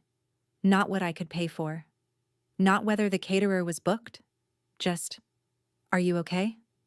It nearly undid the whole plan, that one question. Not because I was scared, because I suddenly didn't want her to see what I was about to do and think it was anger, think it was the family's same cruelty just pointed in a new direction. "I'm okay, Haley," I told her. "I'm better than I've been in a long time, actually." She frowned, not quite believing me. "They take you for granted," she said. "You're the only one in this family who ever shows up for me." And that, right there, was the thing that locked it in. because I realized the kindest thing I could possibly do for that girl wasn't to keep absorbing it quietly so the peace held. The kindest thing I could do was show her, calmly, in front of everyone, that you are allowed to stop. That you can love people and still refuse to be their punching bag. That walking away with your head up isn't the same as starting a war. I squeezed her hand. "Come find me tomorrow," I said, after I say my few words. That last night, I sat at my kitchen table and put it all together. The envelopes were lined up, heavy manila, one for each of them. Into my mother's, I slid the new deed transferring the house into her name, the letter from the attorney explaining the mortgage would now be hers to assume or refinance, and her ledger, 6 years of every dollar, totaled at the bottom. Into Wade's, his own column, the truck, the insurance, the loans I'd quietly cleared with the date the payments would end. Into Megan's, 4 years of rent and a dining set's worth of "what do you thinks," and the same date. I sealed each one and wrote the name on the front in my steady bookkeeper's hand. My pen moved without a tremor. I signed the letters, one click of the cap between each signature, the sound filling the quiet kitchen like a slow clock. My phone sat face down on the table the whole time, dark, and I never once turned it over to watch that video again. I didn't need to. I had it memorized. And anyway, the laughing was about to stop mattering. 4 envelopes. No speech to memorize. No big confrontation rehearsed in the mirror. I'd spent 6 years saying yes to these people without ever saying a single word about it. I figured I could say no the exact same way. Quietly. Completely. In writing. So it couldn't be argued with. I turned off the kitchen light and went to bed. And for the first night in 3 weeks, I slept the whole way through. The church hall was full by 4. It looked the way those rooms always look. Folding tables in rows, a sheet cake under fluorescent light, a banner that said 60 and fabulous with the glitter already shedding onto the floor. My whole extended family was there, aunts and uncles and second cousins, plus half the neighborhood and the minister and his wife. My mother held court near the cake in a new dress, accepting her birthday-like tribute, telling anyone who'd listen the story she loved most. "Well, after Frank passed, somebody had to keep this family standing," she was saying as I came in, and I just did what I had to do. She caught my eye across the room and gave me the look. The one that meant, "Get ready. You're up soon." Wade was already loose and grinning. Megan hovered near our mother, basking in the borrowed glow. Haley stood off to the side and gave me a small, private nod. When the cake was cut, my mother tapped her glass with a fork and the room hushed, and she said, with a magnanimous little wave in my direction, "I think my daughter Audrey wants to say a few words. She's the one who put all this together. She's good at taking care of things." Polite applause rolled around the room. They were all waiting for the grateful daughter. They were waiting for thank you. I stood up, and I felt strangely, perfectly calm, the way I feel when a long set of books finally balances. I didn't have a glass in my hand. I had the stack of envelopes, and I clicked my pen. Once, the only sound in the quiet room. I'd brought something a little more accurate than a toast. "Thank you all for coming to celebrate my mother," I said, and I meant it, and I let the room settle into the warmth of that for a second before I went on. 60 years is worth celebrating. Then I picked up the first envelope. "Mom, this is for you." I walked it over and set it in her hands. "It's the deed to the house. It's been in my name for 6 years, since I bought it from the bank after Dad died so you wouldn't lose it. Tonight, I'm signing it back to you. The house is yours again, free and clear of me." A confused murmur started up. This wasn't the toast anyone expected. My mother's smile froze in place. "Along with the mortgage," I added gently, "which I've carried every month for 6 years. The papers inside explain how to assume it. You'll want to call the bank Monday." Then I picked up the next 2. Wade, Megan. I set theirs down in front of them on the table. Inside each of these is a complete record of what I've paid for this family. Every bill, every transfer, every month, going back 6 years. It's all there. To the penny. I didn't add anything. I didn't round up. I just wrote down what's true. The murmuring was spreading now. Aunts leaning to uncles, the neighbors going still. Wade had the envelope open, his face draining as he read his own number. Megan hadn't moved.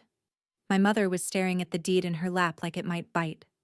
I kept my voice level, almost kind, because I wasn't there to wound. I was there to be clear.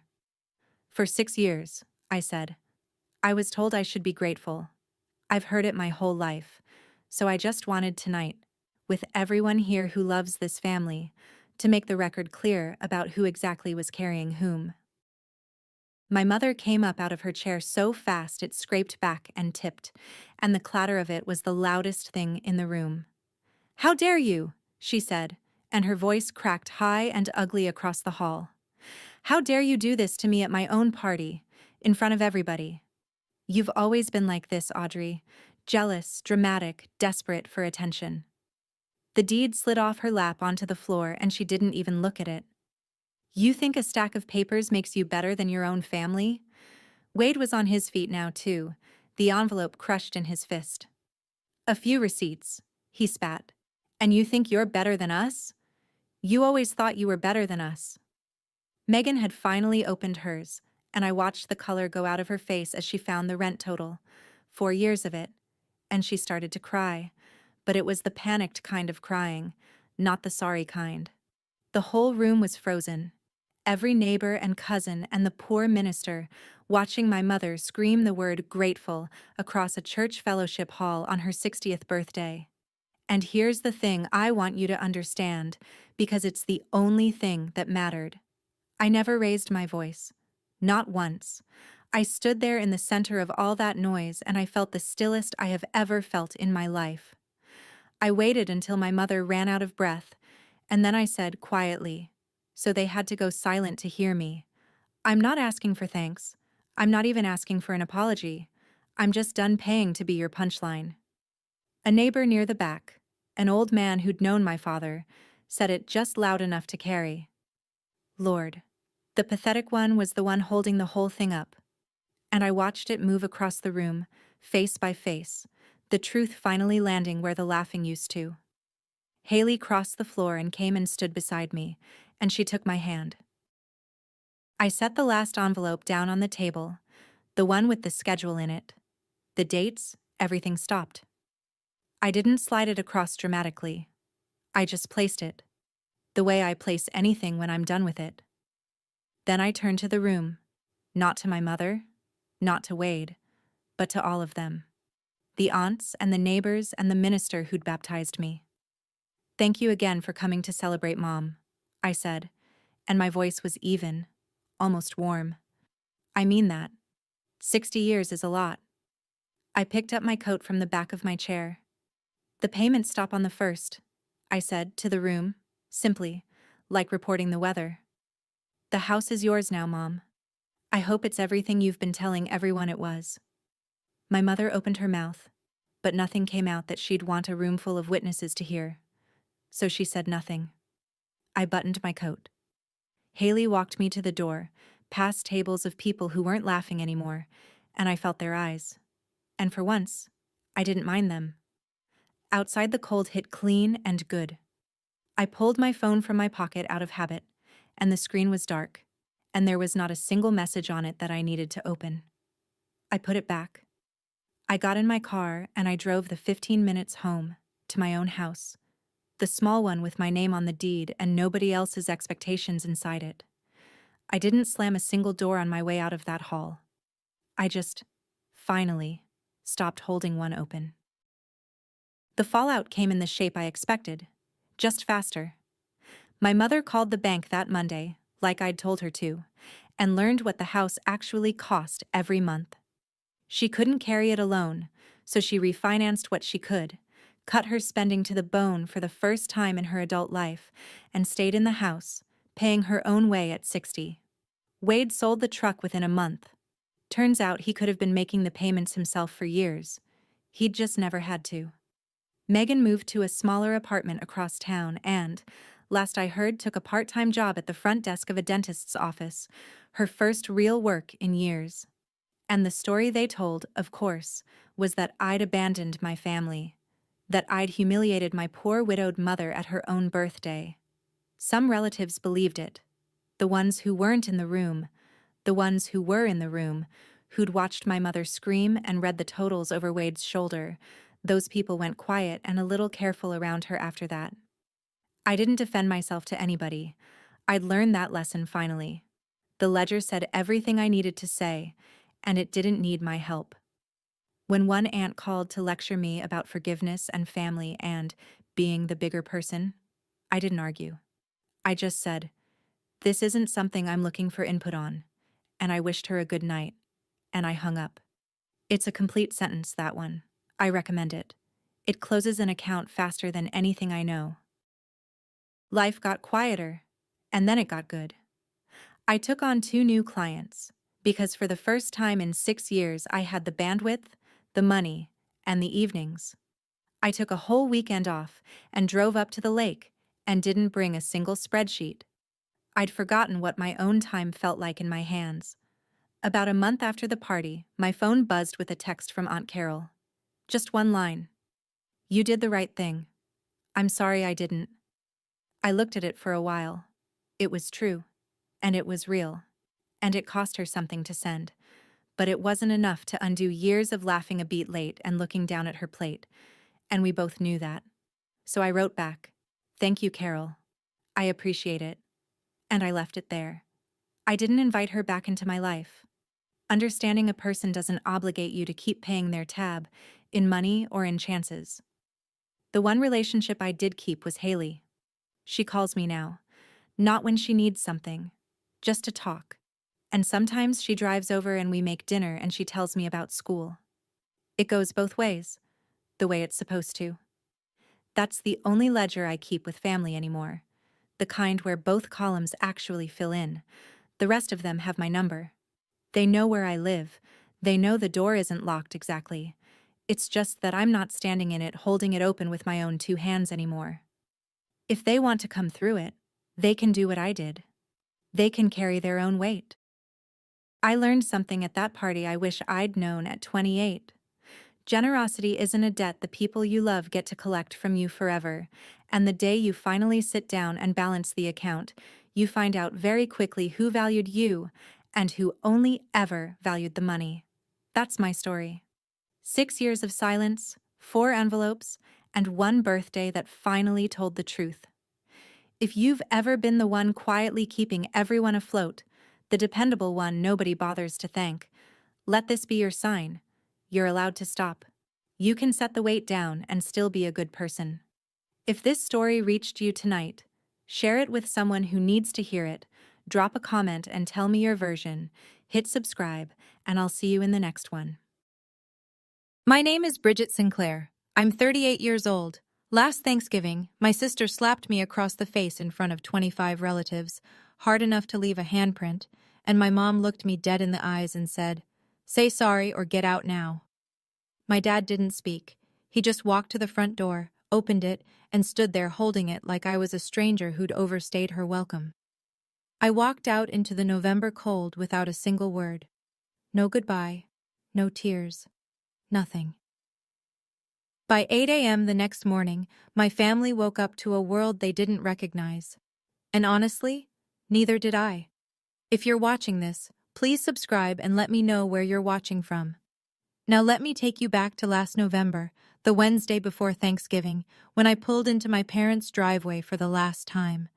The drive from Hartford to my parents' place in Ridgefield, Pennsylvania, takes about 3 hours if the turnpike cooperates. I pull in around 4 in the afternoon, the trunk loaded with catering trays I ordered from a restaurant near my office. Turkey, sides, desserts, the full spread. I've been paying for Thanksgiving dinner for 6 years running. Nobody asked me to stop. Vanessa's car is already in the driveway. When I walk through the side door, she's standing in the kitchen arranging a cheese board like she's hosting a segment on morning television. Mom is right behind her, adjusting the napkin rings. "There she is," Mom says, barely looking up. "Put the food on the counter." No hug.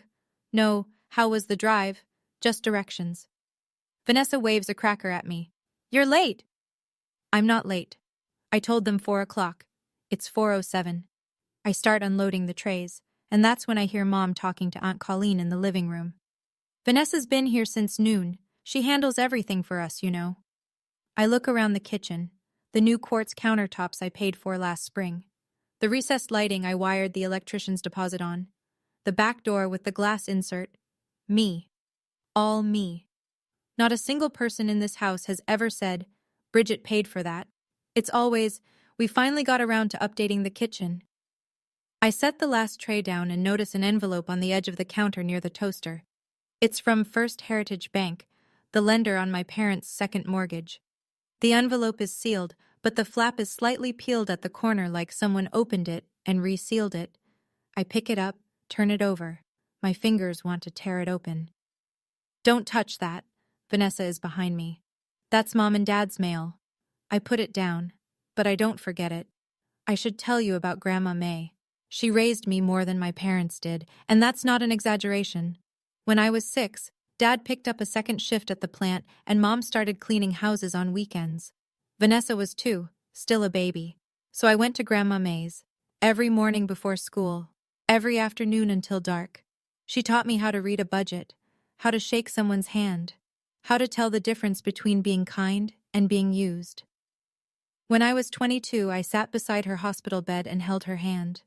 The monitors beeped in a slow rhythm that I still hear sometimes when a room gets too quiet. She looked at me, clear-eyed, even at the end, and said, "Keep them together, Bertie. They don't know how." I promised. For 16 years, I've kept that promise. I co-signed the second mortgage on my parents' house when the first one wasn't enough to cover repairs. $127,000. I put down the deposit for Vanessa's nail salon. $40,000. I've sent $1,200 a month to cover Mom's medical copays and Dad's supplemental insurance. Every single month, for 8 years. You can do the math. It's over $300,000. And I never asked for a receipt. Never asked for a thank you card. I did it because Grandma May asked me to hold this family together, and I thought money was the glue. Here's the thing nobody in my family knows I think about. I'm a co-signer on that second mortgage. My name is on the deed. It's right there in black and white at the county recorder's office. I didn't think that detail mattered. It was about to matter more than anything. Wednesday evening. The house fills up fast. Aunt Colleen's family, Uncle Ray and his wife, the Petersons from across the street, everyone funneling through the front door with casserole dishes and bottles of wine. 20-some people by 7 o'clock, and the house smells like cinnamon and roasted garlic. Dad is on the recliner, remote in hand, watching the pregame. He nods when I walk past. That's it, a nod. I've driven 3 hours. Mom pulls Vanessa around the living room like a show pony. You all know my Vanessa, running her own business now. She's doing so well. Vanessa smiles, tosses her hair, tells everyone about the salon's new gel line. She makes it sound like she's expanding. I happen to know the salon has lost money 3 months straight because I've seen the statements.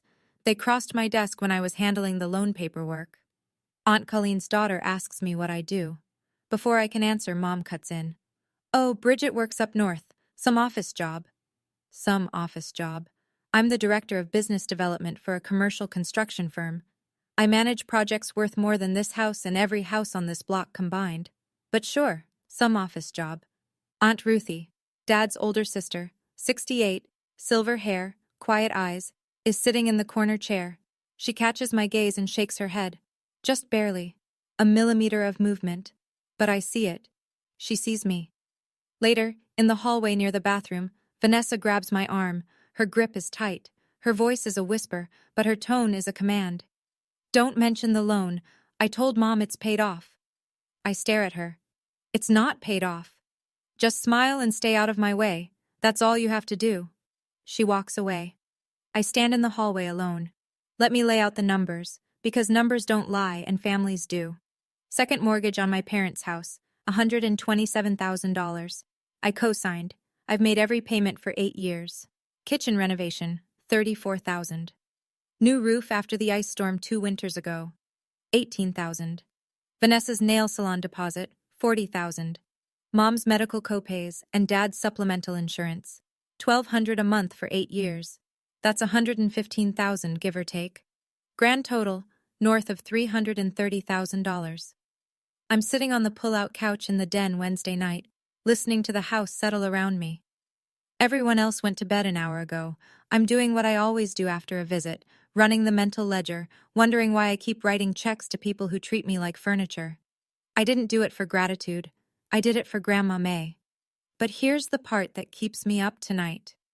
Vanessa told Mom and Dad that the financial help came from the family savings, some vague, collective pot that doesn't exist. She repackaged my money as everyone's money. She erased me from the equation so she could stand in the kitchen and take credit for a house she's never put a dollar into. And my parents never questioned it. Not once. Because questioning it would mean admitting their younger daughter hasn't contributed anything, and their older daughter, the one who left, has been keeping them afloat.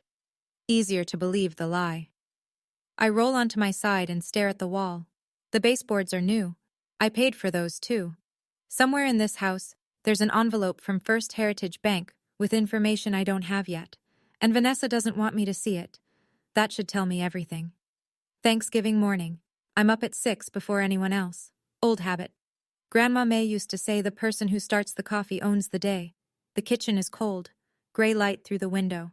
I fill the pot, hit brew, and lean against the counter while it drips. That's when I see it again. The envelope. Same spot, near the toaster. But this time it's been opened, the flap torn clean. And it's not on the counter anymore, it's in the recycling bin, half buried under a cereal box. I shouldn't look. I look. The torn flap is facing up. Through the opening, I can see the top of a document. Bold header, deed transfer notification. My pulse jumps. I pull out my phone. Not to document anything, just reflex. The way you photograph a fender bender before your brain catches up to what happened. I snap one picture of the header, just the header. Then I shove the envelope back under the cereal box. Deed transfer. On a property I co-signed. My hands are shaking. Not from the cold. I hear footsteps on the stairs.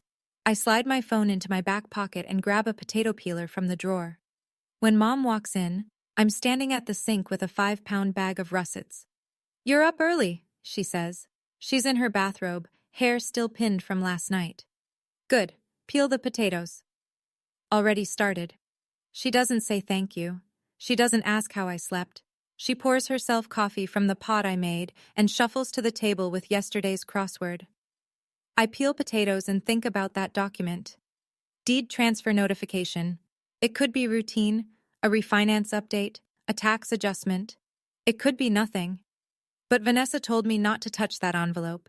And Vanessa never cares about nothing. I peel the last potato and drop it into the pot. The water splashes and settles. I stare at the gray skin curling off the blade. If my name was removed from that deed, and I don't know that it was, but if, then I've been paying $127,000 into a house I no longer have a legal claim to. That's not a disagreement. That's theft. But it gets worse. If Vanessa put her name on the deed and used the equity I built to open a new line of credit, a HELOC, a second lien, anything, then I could be on the hook for debt I didn't authorize. My credit score, my borrowing power, my professional reputation. Staying silent isn't peace. Staying silent is a signature on a blank check. But it's Thanksgiving, and I hear people moving upstairs, car doors shutting in the driveway. The Petersons are early. Aunt Ruthie's voice in the hallway, warm and scratchy. I had two choices, keep peeling potatoes or start peeling back the lies. I dry my hands on the towel. I choose peace, for now. Because Grandma May's voice is louder than my suspicion, and I've spent 16 years honoring the woman who raised me. One more day isn't going to break me. "Bridget, get the good china from the hutch," Mom calls from the dining room, "and make sure Vanessa's place setting is by Dad." Of course it is. I carry the plates to the table, 25 settings. I count my own and place it at the far end, near the kitchen door, the seat closest to the exit. Vanessa walks in, freshly done up, heels clicking on the hardwood I refinished. She doesn't look at me. She looks past me. "What's wrong with you?" she says. "You look like someone died." She laughs. Gerald passes through the room without a word. The table stretches wall to wall.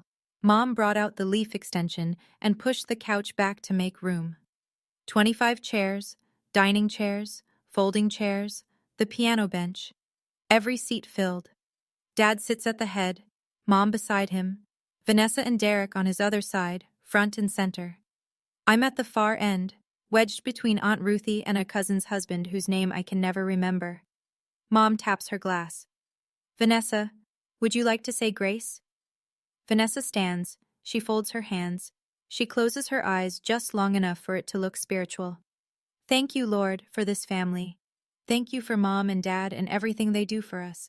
Thank you for Derek, for standing by me. Thank you for everyone at this table. Everyone. A word that technically includes me but functionally doesn't. Amen, the room says. I look down at my plate. Aunt Ruthie's hand finds mine under the table. She squeezes once. The food circulates. Turkey platter, mashed potatoes, cranberry sauce. Voices stack on top of each other. Someone's kid spilled juice. Uncle Ray is arguing about the Eagles' defensive line. The Petersons brought a pumpkin pie that nobody asked for. I eat. I smile when someone talks to me. I pass the gravy. But I'm watching Vanessa. She's at the center of every conversation. She laughs too loud. She touches Mom's arm. She tells a story about a customer at the salon, and the whole table leans in. And she keeps glancing at me. Quick, sharp glances, like she's checking whether I'm still in my seat, whether I'm staying quiet. I take a sip of water and meet her eyes across the table. She looks away first.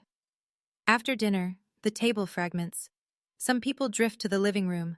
Kids scatter to the basement. The men collect around the TV. I'm carrying plates to the kitchen when I hear Vanessa's voice rise over the chatter. She's in the living room, perched on the arm of the sofa, holding her right hand out like she's modeling for a catalog. Mom gave it to me last week, she's saying. Isn't it gorgeous? I stop in the doorway. I know that ring. Oval sapphire, thin gold band, a tiny nick on the setting where Grandma May caught it on a garden fence in 1987. She used to let me try it on when I was little. It swallowed my finger every time. Grandma May told me that ring was mine. She said it in front of Mom. She said it the summer before she died. Where did you get that? My voice comes out flatter than I intend. Vanessa smiles. Mom gave it to me. She said Grandma would have wanted me to have it. I look at Mom. Mom nods. Vanessa's here every day. She deserves it. The room goes quiet. That particular quiet where everyone pretends they didn't hear something heavy. Aunt Colleen studies her wineglass. Uncle Ray coughs. Derek is sitting in the corner. He's watching me. His jaw is tight. He looks like a man holding a secret he doesn't want. Okay, I say. One word. I turn and walk back to the kitchen with the plates still in my hands. I set them in the sink. The water runs. I watch it fill around the china. The good china. The china Grandma May picked out for this house. Okay, was all I had. Because the alternative was a truth that would have split that room down the middle. And I wasn't ready for that. Not yet. Vanessa follows me into the living room 20 minutes later. The dishes are done. I'm standing near the fireplace talking to Aunt Ruthie about her garden, trying to feel normal. Vanessa settles into the center of the couch and starts telling stories. Old stories. Childhood stories. The kind that sound funny if you weren't there. Remember when Bridget cried at her science fair because nobody came? She's looking at the room, not at me. She made this whole volcano, and then sobbed when Mom had to work. She always needed so much attention. I feel the blood rise in my neck. That's not how it happened. Vanessa tilts her head. See? Still so sensitive. Bridget, don't start. Mom's voice from the armchair. Sharp. Final. Not today. Girls, enough. Dad, from the recliner, eyes still on the screen. But his enough doesn't land on Vanessa. It lands on me. It always lands on me because I'm the one who responds. Vanessa never has to stop because nobody ever tells her to start. She keeps going. Another story. Another revision of history where she's the responsible one and I'm the fragile one. The room listens. A few people laugh nervously. Most look at their drinks. Then she leans forward, voice sweet as caramel, and says, I just want us to be a family. Is that so hard for you? 25 people in that room. Not one of them heard me. Not one of them heard how the word family sounded coming from a woman wearing my dead grandmother's ring while sitting in a house I pay for. Aunt Ruthie catches my eye. She mouths two words. Not here. I clench my jaw. I nod. But the air in the room has changed. And Vanessa knows it. I can see it in the way she won't stop talking. The way people talk when they're trying to drown out something they're afraid of. I need water, that's all.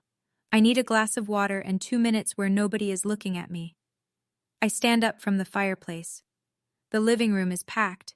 Bodies in every chair, kids on the floor, coats piled on the piano bench. The only path to the kitchen cuts between the coffee table and the back of the sofa where Vanessa is holding court. I turn sideways to squeeze through. My shoulder brushes hers. Barely.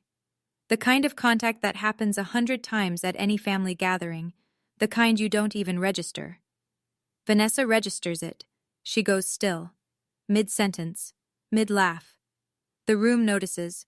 The way a room always notices when the loudest person stops making noise. She turns her head, slow, her eyes lock onto mine. I see it coming. The way her jaw sets, the way her right hand lifts off the armrest. I see all of it, and my body doesn't move because my brain refuses to believe what's about to happen. Not here. Not in front of everyone. Not over a shoulder brush. But I'm wrong. The room holds its breath. 25 people. Forks paused mid-air. Conversations cut dead. Even the TV seems quieter. Vanessa's hand is in the air. Her eyes are black and flat.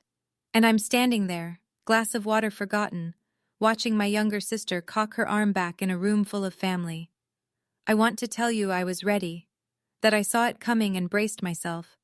But the truth is, I just stood there, the way you stand at the edge of something you've been falling toward your whole life, and you finally feel the ground disappear. The next 3 seconds changed everything. I'm standing there, and I can feel it coming. You know that feeling, when the room shifts, and you know something is about to happen, but you can't stop it? Right now I need you to hit that subscribe button and drop a comment. Have you ever been the person your family blames no matter what you do? Tell me. Because I need to know I'm not the only one. Now let me tell you what happened next. But before I tell you about the slap, and I will, every detail, I need to rewind 30 minutes. To what happened in the bathroom. After Vanessa's little performance with the childhood stories, I excused myself, walked down the hallway, locked the bathroom door, and sat on the edge of the tub with my phone. Not to hide, to breathe, and to check my email, because that's what I do when I need to feel like myself. I work. 3 unread messages, 2 from colleagues, holiday pleasantries. The third from Marcus Webb. Marcus is a real estate attorney I've worked with for years on commercial deals. Smart, thorough, the kind of man who uses periods in text messages and never sends an emoji. I'd emailed him that morning, before the drive, before the potatoes, before any of this, with the photo of the deed transfer header I'd taken from the recycling bin. Just a photo with a 2-line message. This is my parents' property. I'm co-signer on the second mortgage. Can you look into this? His reply, time-stamped 3:47 p.m. Got your email about the property. Something doesn't look right. Call me Monday. Marcus doesn't say something doesn't look right unless the ground is moving under you. I've worked with him on 12 transactions. He's measured, precise. If he's concerned, I should be concerned. A second message, sent 4 minutes later. Don't sign anything. Don't agree to anything. Call me Monday. 2 messages. No pleasantries. No happy Thanksgiving. Just instructions. I stared at the screen until the backlight dimmed. Then I splashed water on my face, unlocked the door, and walked back toward the living room. I didn't know what Marcus had found, but I knew the shape of it. The way you know a storm is coming before you see the clouds, you feel the pressure drop. I step into the hallway and nearly collide with Derek. He's standing alone, leaning against the wall opposite the bathroom, arms crossed. His tie is loosened. His face looks like a man who's been arguing with himself and losing. Bridget. His voice is low, almost a whisper. I want you to know, I told her not to do it. I stop. Do what? He opens his mouth, closes it. His eyes dart toward the living room, where Vanessa's laugh cuts through the noise like a siren. Derek, Vanessa's voice, sharp. Get in here! He flinches, actually flinches. Then he looks at me, straight on, no blinking, and says, just check your mail when you get home. The real mail, not email, the stuff in your mailbox. Derek, now! Vanessa again. He pushes off the wall, pauses. I'm sorry, he says. Then he's gone, rounding the corner into the living room where Vanessa is waiting for him, the way a dog waits for a squirrel. I stand in the hallway. The bathroom faucet drips behind me. A kid runs past toward the basement, sneakers squeaking on the hardwood. Check your mail. Derek knows something, and whatever he knows, it scared him enough to warn me, but not enough to say it out loud. That tells me two things. The information is serious, and Vanessa is the reason he can't share it. I pull out my phone. Marcus's message is still on the screen. Don't sign anything. And now Derek. Check your mail. Two men, two warnings, neither willing to give me the full picture. I slip the phone back into my pocket. My fingers brush against the edge of my car keys. For the first time all day, I think about driving home. Just getting in the car and going. But Grandma May's voice holds me in place. One more hour. Just one more. Mom wants a photo. Of course she does. She wants one every year, and every year she orchestrates it like a Broadway director working with community theater actors. Everyone by the fireplace. Gerald, center. Vanessa, right here next to me. Derek, behind Vanessa. Ruthie, on the end. People shuffle into place. The fire crackles. Someone's kid is crying in the basement. Uncle Ray holds up the phone camera and tries to figure out the timer. Bridget, stand in the back. I step behind the second row. I can see the top of Mom's head in front of me, Vanessa's highlighted hair, Derek's stiff shoulders. Aunt Ruthie reaches back and tugs my sleeve, pulling me forward. Come up here, honey. You're hidden. Ruthie, you're blocking Vanessa. Mom doesn't even turn around. Ruthie lets go of my sleeve. She gives me a look, the kind that says, I'm sorry, and I see you at the same time. Say Thanksgiving, Uncle Ray calls. The shutter clicks. I'm at the edge of the frame, half cut by the border. 1 foot in, 1 foot out. The perfect metaphor for my place in this family. I think about the last photo with Grandma May. Christmas, 16 years ago. She stood in the center.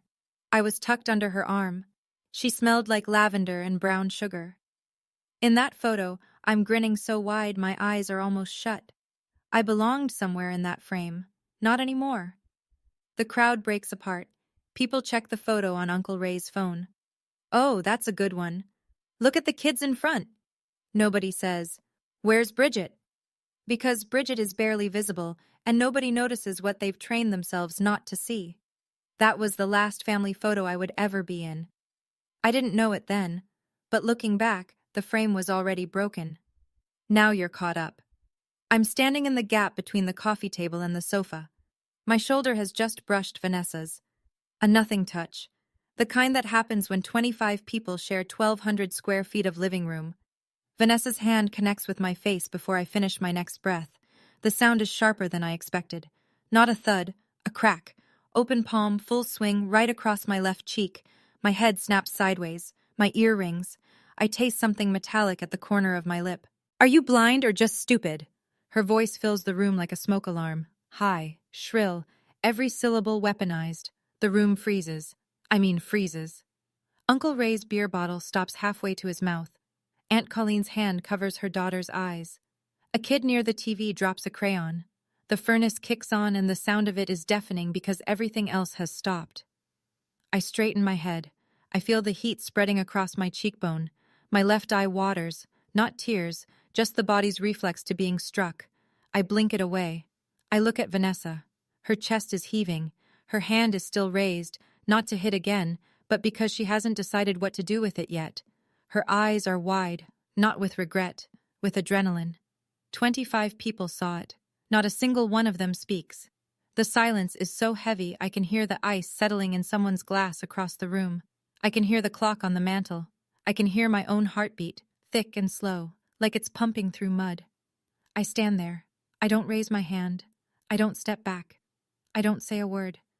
Because the next voice that breaks this silence will tell me everything I need to know about my family. Mom moves first. She crosses the room in 3 steps. I think, for one stupid, hopeful second, that she's coming to me. That she saw her daughter get slapped and she's going to do what mothers are supposed to do. She stops in front of me, looks me up and down. Her mouth is a thin line. Say sorry or get out now. She's talking to me. The words hit harder than the slap. I feel them land in my chest, somewhere behind the sternum, in the place where you keep the last shred of belief that your mother will choose you. She hit me, I say. You provoked her. You always do. I look at Dad. He's already standing. He doesn't say a word, not one word. He walks to the front door, opens it. The November wind rushes in, scattering a napkin off the side table. He stands there, hand on the knob, holding the door open like he's taking out the trash. Gerald, for God's sake! Aunt Ruthie starts from the corner. Dad doesn't look at her. He doesn't look at me. He looks at the floor. Vanessa is on the couch now. Her eyes are wet. Her lower lip trembles. Perfectly, precisely, the way it always does when she needs to be the victim.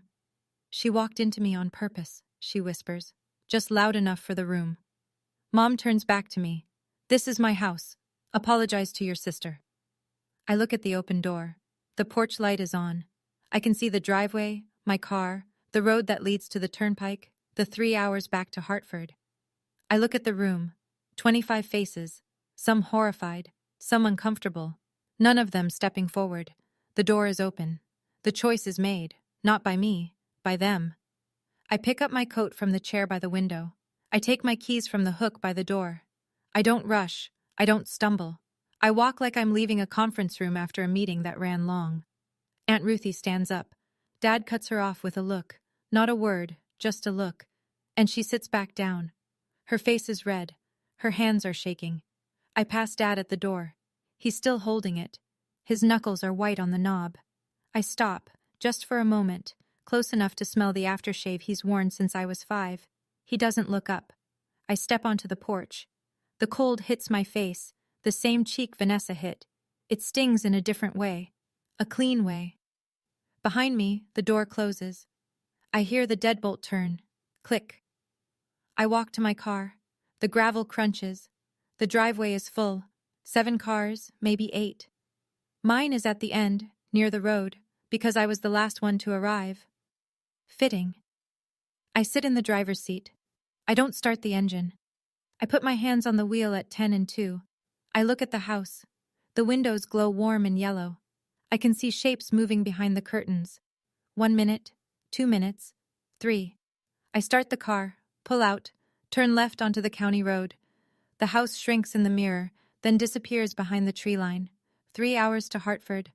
I don't turn on the radio. I don't call anyone. I don't cry. I just drive, and the lines on the road come one after another, and the dark fills the windshield, and somewhere past Scranton, my phone buzzes. Aunt Ruthie. I'm so sorry, honey. That was wrong. All of it. I read it at a red light. I don't respond. Not yet. I pull into my apartment complex at 11:14 p.m. The parking lot is quiet.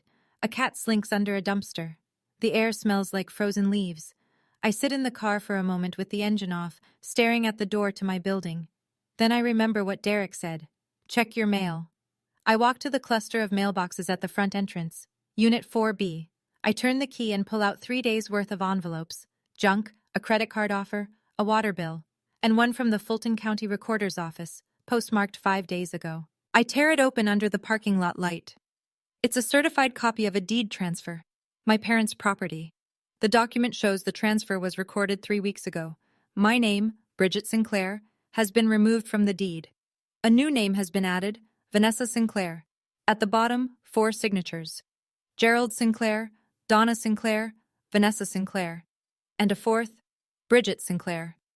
I stare at my name. My name, in handwriting that is not mine. The loops are too round. The S doesn't match. Someone signed my name on a legal document without my knowledge and without my consent. Someone forged my signature. I walk inside. I don't take off my coat. I sit at the kitchen table, open my laptop, and scan every page. Front, back, margins. I email the entire package to Marcus Webb with one line. They forged my signature. Call me in the morning. I sit in the dark. The apartment hums. The refrigerator clicks on. A car passes outside. At 8 a.m. sharp, my phone rings. Marcus. This is fraud. We file Monday. Monday morning. That's when everything changed. Monday. 9 a.m. I'm sitting across from Marcus in his office in downtown Hartford. He has reading glasses on and a file that's already thick. I pulled the records Friday night, he says. He doesn't look up from the papers. Your name was on the original deed as co-signer when the second mortgage was recorded 8 years ago. 3 weeks ago, a new deed was filed removing you and adding Vanessa Sinclair as co-owner. Without my signature. That's the thing. He slides a photocopy across the desk. There's a signature. It's just not yours. I look at it. The fake Bridget Sinclair stares back at me. Loopy, rushed. Nothing like my handwriting. There's more. Marcus takes off his glasses. After the deed transfer was recorded, someone opened a home equity line of credit, a HELOC, secured by the property. $85,000. The application lists Vanessa Sinclair as borrower. The bank approved it based on the equity your payments built. $85,000. Pulled from a house I've been paying for with money I earned. Where did the 85 go? I had a forensic accountant friend run a preliminary trace. Most of it went to a business account under Vanessa's nail salon. The rest paid off personal credit card debt in her name. I sit back. The chair creaks. Outside the window, Hartford traffic crawls through a cold December morning. Marcus, what are we looking at? He folds his hands on the desk. Forgery, real estate fraud, potentially identity-related crimes if she used your personal information on the application.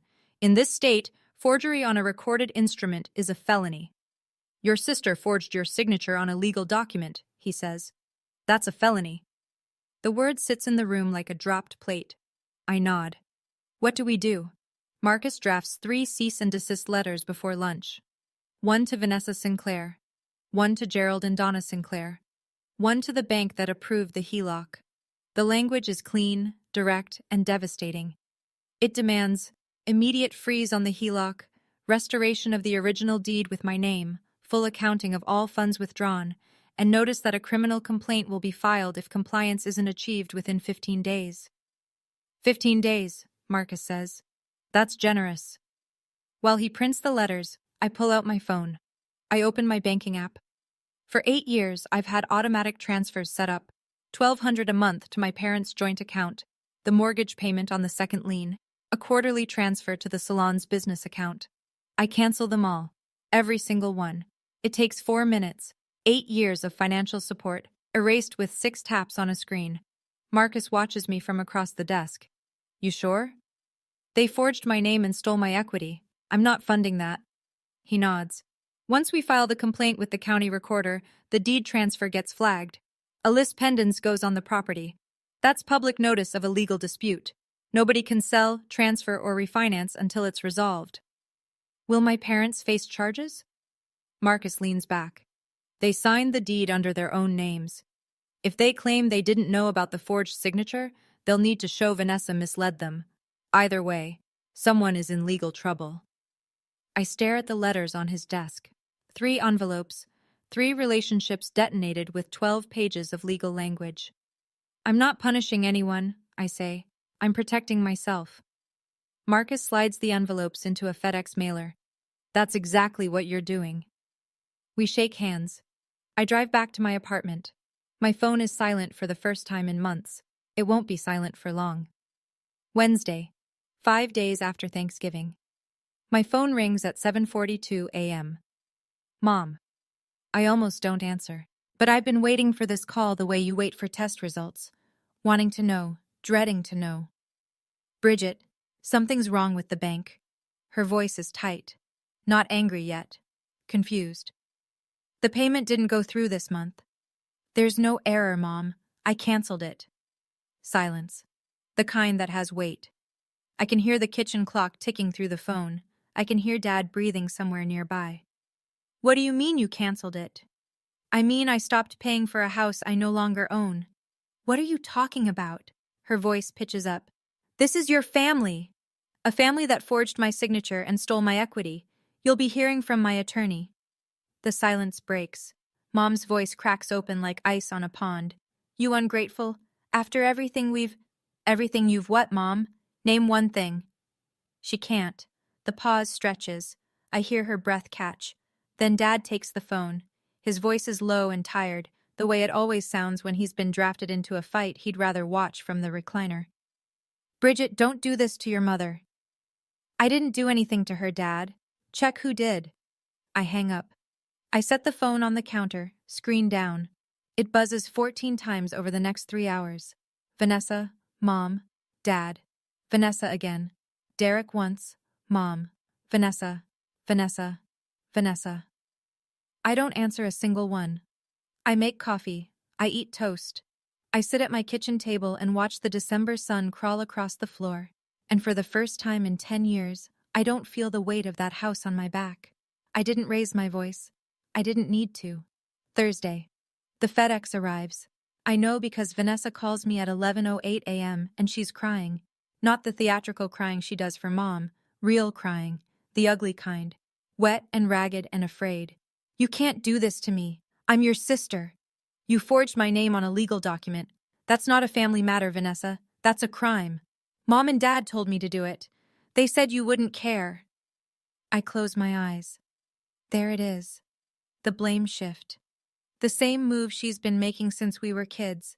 Break something, then point at someone else. Then they can explain that to the court. Bridget, please. Please. I'll fix it. I'll put your name back. I'll close the HELOC. Just don't file. You had 3 weeks to fix it. You spent $85,000 of my equity instead. She makes a sound, half sob, half choke. For the first time in my life, I hear my sister stripped of her performance. No audience, no stage, just a woman who realized the safety net she's been standing on was made of someone else's money, and it's gone. You're going to destroy this family, she whispers. I didn't destroy it. I just stopped rebuilding it. I hang up. I open my laptop. I email Marcus one word. Proceed. Then I sit in my apartment and listen to the quiet. No more phone calls to screen. No more checks to write. No more potatoes to peel in a kitchen that doesn't want me. The quiet is strange. It's not peaceful. Not yet. It's the silence after a surgeon cuts the last stitch and before you know whether the patient will breathe on their own. But it's mine. For the first time in 16 years, the silence belongs to me. And here's where it gets real. Because everything I just told you, that was only the beginning. If this story is hitting close to home, if you've ever been the one holding everything together while everyone else takes credit, drop a comment right now. Tell me your story. And if you haven't subscribed yet, now is the time, because what happens next is the part nobody expected. Monday, 1 week after Thanksgiving, Marcus files the formal complaint with the Fulton County Recorder's Office. He doesn't rush it. He doesn't grandstand. He walks into the office at 9 a.m. with a manila folder, copies of the original deed showing my name, the fraudulent deed transfer with the forged signature, bank statements proving 8 years of mortgage payments from my account, and a notarized affidavit from me confirming I never authorized the transfer. By noon, the county places a lease pendens on the property. That means the house is flagged in the public record. No one can sell it. No one can refinance it. No one can pull another line of credit against it. The property is frozen until the dispute is resolved. Marcus also sends formal notice to the bank that approved the HELOC. Under federal lending regulations, a lender must verify the identity and consent of all parties on a deed before issuing a secured credit line. They didn't. They approved $85,000 based on a forged signature. The bank's compliance office responds within 4 hours. The HELOC is suspended. Vanessa can no longer withdraw funds. Marcus calls me at 3. The county just froze the deed. Your sister can't touch that house. I'm sitting in my office. Through the glass wall, I can see my team working on a bid for a new hospital wing. Normal life. Real work. The kind of work where you build things instead of watching them get stolen. What happens next? I ask. We gave them 15 days to comply with the cease and desist. If they restore the deed and close the HELOC, this stays civil. If they don't, we go criminal. 15 days, 2 weeks and a day. I thank Marcus. I hang up. I go back to my blueprints. The clock starts ticking. The dominoes start falling on day 3. Vanessa had been using the HELOC to cover her salon's operating costs: rent, supplies, payroll for 3 employees. She wasn't just borrowing against the house, she was breathing through it. The HELOC was the only thing keeping the doors open. When the bank froze the line, the money stopped. No warning, no grace period, just a dead account and a landlord who wanted $12,000 by the 10th of the month. She couldn't pay. Of course she couldn't. She'd been running the salon at a loss for over a year. The gel line, the expansion plans, the stories she told at the Thanksgiving table, fiction. All of it. The salon was a sinking ship, and the HELOC was the bilge pump. The landlord posted a 10-day notice on the salon door: pay or vacate. I know all this because Derek texted me. One long message, sent at 2 in the morning, full of typos and exhaustion. She used the HELOC for everything: rent, credit cards, everything. She told me it was covered. I told her not to do the deed thing. She said if I said anything, she'd tell your parents I cheated. I didn't cheat. I just didn't fight hard enough. He ended with, "You stole from the one person keeping us afloat." That's what I told her. She threw a plate at me. I read the message twice. Then I put my phone down and went to bed. I didn't feel satisfied. I didn't feel vindicated. I felt the way you feel when a building you've been propping up with your own body finally collapses, relieved that you stepped away, but sick at the sound of it falling. Vanessa called me 6 times that week. I let everyone go to voicemail. Day 9. Gerald calls. I almost don't recognize his voice. It's thinner, older, like the last 10 days have added 10 years. "Bertie, this has gone too far." He hasn't called me Bertie since I was 12. The sound of it cracked something in my chest, something I thought I'd already broken clean. "Dad, she forged my signature. She made a mistake. People make mistakes. You held the door open for me, Dad, on Thanksgiving. You didn't say a word." Silence. I can hear the furnace through the phone. I can hear Mom's TV in the background, some game show with a too cheerful host. "I didn't know what to say," he says. "That's the problem. You never do." More silence. Then, carefully, like he's handling something fragile, "What do you want from us?" "I want the deed restored. I want the HELOC closed. And I want Vanessa to face the legal consequences of what she did. That's not revenge, Dad. That's the law." "She's your sister. She committed a felony against me. Being family doesn't change that." His breath shudders. It's the sound of a man who spent 65 years avoiding hard conversations, now standing at the edge of one he can't walk away from. "If you do this," he says, "your mother will never forgive you." I close my eyes. I see him at the door, hand on the knob, cold air flooding the room, his daughter's cheeks still red. He chose silence then. He's choosing negotiation now. Both are the same thing: avoiding the truth. "She hasn't forgiven me for leaving home at 18, Dad. I think I'll survive." He hangs up. No goodbye. Just the click of a man who ran out of arguments he never had. I set the phone down and stare at the ceiling. 15 days, 6 left. Day 15. Deadline. Marcus sends a check-in email at 9 a.m. Any response from the other side? Nothing. No attorney contact, no compliance, no deed restoration, no HELOC closure. Nothing but silence and Vanessa's Facebook post from 3 days ago. Some people use money to control their family. I feel sorry for anyone who thinks love has a price tag. I screenshot it and forward it to Marcus. His reply: "She's building a narrative. We file tomorrow." And they do. The next morning, Marcus submits a criminal complaint to the district attorney's office. The charges: forgery of a recorded instrument and real estate fraud. Both felonies. The complaint includes the forged deed, bank records showing unauthorized HELOC draws, my affidavit, and a handwriting comparison prepared by a certified document examiner confirming the signature is not mine. The DA's office assigns a case number within 48 hours. I'm sitting in my car outside the office when Marcus calls with the update. December sky, bare trees, the heater running. "It's filed," he says. "The DA has it." "Okay." "You okay?" I look out the windshield. A woman is walking into the building across the street, carrying coffee, scrolling her phone, living a Tuesday like it's nothing. I envy her for about 3 seconds. I gave them 15 days, I say. She gave me a slap and a forged signature. Marcus doesn't respond to that. He doesn't need to. I sit in the car for a few more minutes after we hang up. I think about Grandma May. I think about the promise I made to a woman who loved me enough to ask me to hold together a family that didn't deserve it. I kept them warm for 10 years. They burned the house down themselves. I pull out of the lot and drive to work. January. The DA's office opens a formal investigation. Vanessa is summoned for a deposition. She hires a lawyer. I don't know how she's paying for one, and I don't ask. Maybe Derek. Maybe a credit card. Maybe Mom pawned something. It's not my concern anymore. The salon is gone.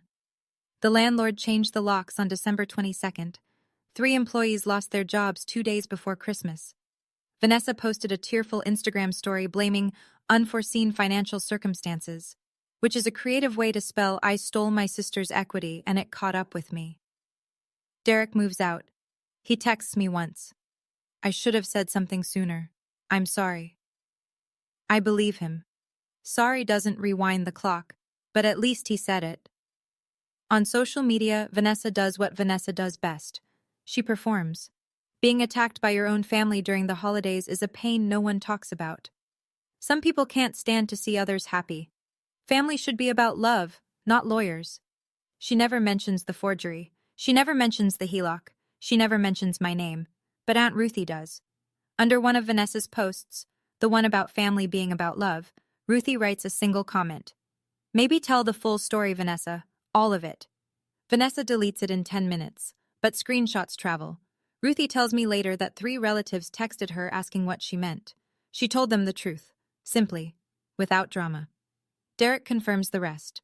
Quietly, through his own lawyer, he provides a chain of text messages between him and Vanessa, messages where she discussed the deed transfer, the forged signature, and her plan to open the HELOC before anyone noticed.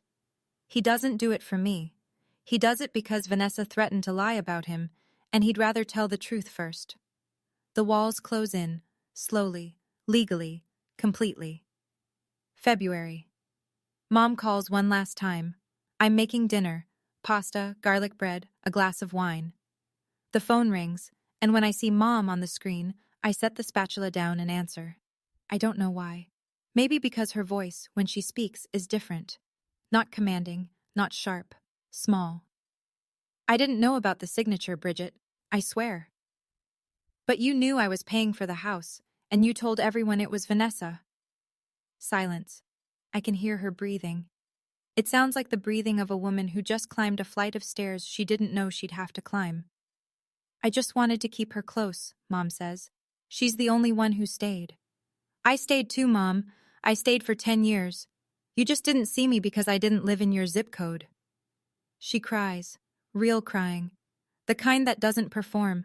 The kind that just leaks out because there's no more room to hold it. I listen. I don't comfort her. I don't say, it's okay, because it isn't okay. But I don't twist the knife either. There's no point in cruelty. Cruelty is what they did to me. I hope you figure this out, Mom. But I can't be the one who fixes it anymore. Bridget, take care of yourself, Mom. I hang up. I go back to the stove. The pasta is slightly overcooked. I eat at the kitchen table. Alone. The apartment is quiet. The radiator ticks. Somewhere in Pennsylvania, my mother is sitting in a house she might lose, realizing that the daughter she dismissed for 20 years was the only one keeping the lights on. And the daughter she kept close was the one who set the fire. I wash my plate. I go to bed. I sleep better than I have in months. March. Aunt Ruthie drives up to visit me. She brings news in a casserole. Your father sits on the porch every morning now, she says, settling into my kitchen chair with a cup of decaf. Doesn't matter the weather, rain, frost, doesn't matter. He just sits there and stares at the road. He's always been quiet. This is different, honey. I asked him what he's thinking about. He said, I held the door open. I held it open for her to leave. I set my mug down. The coffee ripples. Ruthie reaches into her bag and pulls out an envelope. He asked me to bring you this. Wrote it by hand. Took him 3 days. I take the envelope. My name is on the front, Birdie, in Dad's careful, blocky handwriting. The man who never says what he feels put a stamp on it anyway. I open it later, after Ruthie leaves. It's one page. Blue ink on lined paper, the kind he'd tear from a legal pad. He writes that he's sorry. That he always knew I was the dependable one, the one who held things together, but he never said it because he thought I didn't need to hear it. He writes that he was wrong, that everyone needs to hear it. He writes that the night I walked out, he stood at that door for 10 minutes after I left, staring at the driveway, and he knew he'd made a mistake he couldn't undo with a sentence. At the bottom, "You deserved better from me. I don't know if I can give it now, but I know I should have given it then." Inside the envelope, wrapped in a tissue, Grandma May's sapphire ring. He took it back from Vanessa. I hold the ring in my palm. It weighs almost nothing. It weighs everything. I put it in my nightstand drawer. I don't write back. Not yet. Small towns have long memories and short fences. When the lice pendants hit the public record, it became searchable. County records are online in Fulton County. Anyone can look them up. And in a town where everyone knows which family drives which truck and who owes what to whom, a legal flag on the Sinclair property is front-page news without ever hitting a newspaper. Aunt Ruthie tells me the whispers started at church. Someone from the county office mentioned it to someone else, who mentioned it to the organist, who mentioned it to Mom's friend Linda. "Is everything okay with the house?" Linda asked Mom after Sunday service. Mom didn't answer. She picked up her purse and left the fellowship hall without eating. The story pieces together itself. People remember things. They remember Bridget paying for the new roof, remember Bridget's name on the contractor's check for the kitchen. They remember Vanessa bragging about the salon while Bridget sat quiet at the end of the table. "We always wondered how they afforded the new kitchen," one neighbor told Ruthie. Now we know. Vanessa's narrative, the Instagram posts, the victim performance, crumbles in the face of county records and community memory. You can delete a Facebook comment, but you can't delete a lis pendens. You can cry on social media, but you can't cry in front of a public filing. The town doesn't take sides, exactly. Small towns rarely do. But they stop asking Vanessa how the salon is doing. They stop telling Donna what a wonderful family she has. They just stop. And in a place where attention is currency, silence is bankruptcy. Mom stops going to church. Vanessa stops posting. Gerald keeps sitting on the porch. And 3 hours away, in Hartford, I go to work every morning and come home to an apartment that is quiet, small, and entirely mine. May. 6 months since Thanksgiving. The deed has been restored. My name is back. Not because I want ownership, but because the fraud had to be reversed before anything else could move forward. Once it's clean, I sell my share to my parents for $1. Marcus files the paperwork on a Tuesday afternoon. "You sure about this?" he asks, pen hovering. "I don't want the house. I want out of it." $1. Not because the share is worthless. It's worth tens of thousands. But because I'm done paying for a seat at a table that was never set for me. The dollar is a period at the end of a very long sentence. Vanessa takes the plea deal in April. The DA offers probation, 2 years, supervised, plus full restitution of the $85,000 drawn from the HELOC. She doesn't have the money. She'll be paying it back in installments for the next decade, minimum. Her lawyer argues financial hardship. The judge doesn't seem moved. The salon is gone, permanently. Vanessa is working as a receptionist at a dentist's office in the next town over. Derek filed for divorce. The papers went through in March. Mom and Dad sell the 2-acre lot behind the house, the parcel Grandpa cleared in the 70s, for $45,000. It covers 6 months of mortgage payments. They won't lose the house, but the cushion is gone. The life they built on my labor has shrunk to fit the space they can actually afford. I don't contact them directly. Everything goes through Aunt Ruthie. I drive past the Ridgefield exit on the turnpike sometimes, on my way to job sites in central Pennsylvania. I don't take it. Not yet. But I don't close my eyes when I pass it either. It's a Saturday night. May, late. The apartment is quiet. I open my nightstand drawer. Gerald's letter is there, folded neatly. The sapphire ring is beside it, still wrapped in the tissue he sent. I take the ring out, hold it up to the lamp. The stone catches the light, deep blue, almost violet at the edges. The nick from the garden fence is still there. Grandma May never got it repaired. She said the flaw was part of the story. I slide it onto my right ring finger. It fits, perfectly. The way it always did when I was a kid pretending to be grown. Grandma May told me to keep them together. I tried. For 16 years I bent myself into the shape of that promise. I wrote checks. I swallowed insults. I stood in the back of the photo. I peeled the potatoes and took the seat by the door and drove 3 hours each way to be treated like a guest in a house I was paying for. But Grandma May didn't raise me to be a doormat. She raised me to be a bridge, someone who connects, who carries weight, who holds things up. She just didn't tell me that even bridges have weight limits. She said, keep them together. She didn't say, let them tear you apart. I think she'd understand.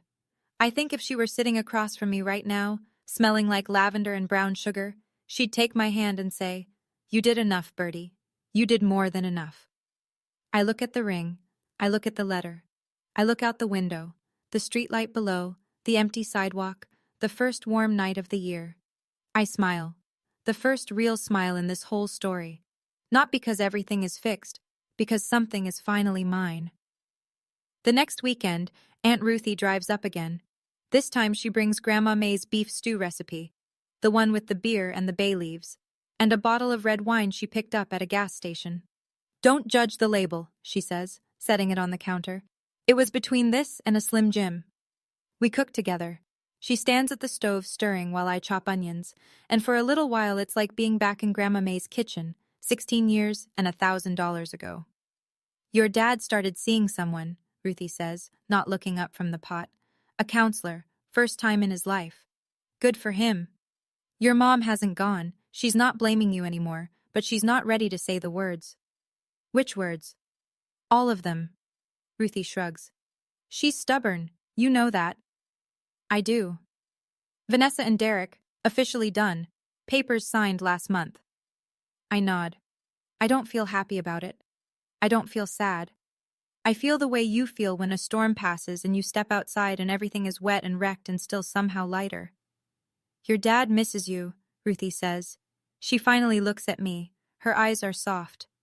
He won't say it right, but he does. I know. But missing me isn't the same as respecting me. No, she says. It's not. We sit at my kitchen table with the stew and the gas station wine and we eat. The apartment is warm, the windows are fogged from the cooking. Ruthie doesn't give me advice. She doesn't tell me to forgive, she doesn't tell me to call, she just sits across from me and eats, the way Grandma May used to, present, steady, and quiet, in a way that says more than talking ever could. You did the right thing, Bertie, she says at the door. The hard thing and the right thing. So here I am, Bridget Sinclair, 38 years old, Director of Business Development, resident of a one-bedroom apartment with a drafty window and a stove that clicks twice before it lights. I don't hate my family. I want you to hear that clearly. I don't hate them. My parents are flawed, frightened, human. My sister is selfish and desperate and small. My father is a good man who never learned to speak up. My mother is a scared woman who confused proximity with love. They're not monsters. They're just people who got used to taking from someone who never said no. Until she did. I used to think loyalty meant never walking away. That keeping a promise meant keeping yourself small so other people could stay comfortable. Grandma May asked me to hold this family together, and I thought that meant carrying all of it. The weight, the cost, the silence, the slap. Now I know. Loyalty to yourself is the first loyalty. Everything else comes after. You can love people and still refuse to let them destroy you. You can forgive without returning to the scene of the crime. You can sell your share for $1 and walk away richer than you've ever been. I don't know if I'll talk to my parents again. Maybe. Maybe at Christmas. Maybe next year. I'm not closing the door. But I'm not holding it open for people who've shown me what they do when they have the chance to walk through it. Sometimes the strongest thing you can do is not fight. It's not yell. It's not prove anything to anyone. It's walk out the door, close it behind you, and build something that's yours. Grandma May would understand. I look at the ring on my finger. The sapphire catches the light. The nick in the setting winks at me, like a secret between us. I smile, and I mean it. That's my story. And if you're still here, thank you. That means more than you know. Now I have a question for you. Would you have walked out that Thanksgiving night? Or would you have stayed and fought? Drop your answer in the comments. I read every single one. And if this story reminded you of someone who needs to hear it, share it with them. Sometimes people need to hear that they're allowed to stop giving. If you want more stories like this, check the description. There's one there I think will hit just as hard. Subscribe, and I'll see you in the next one.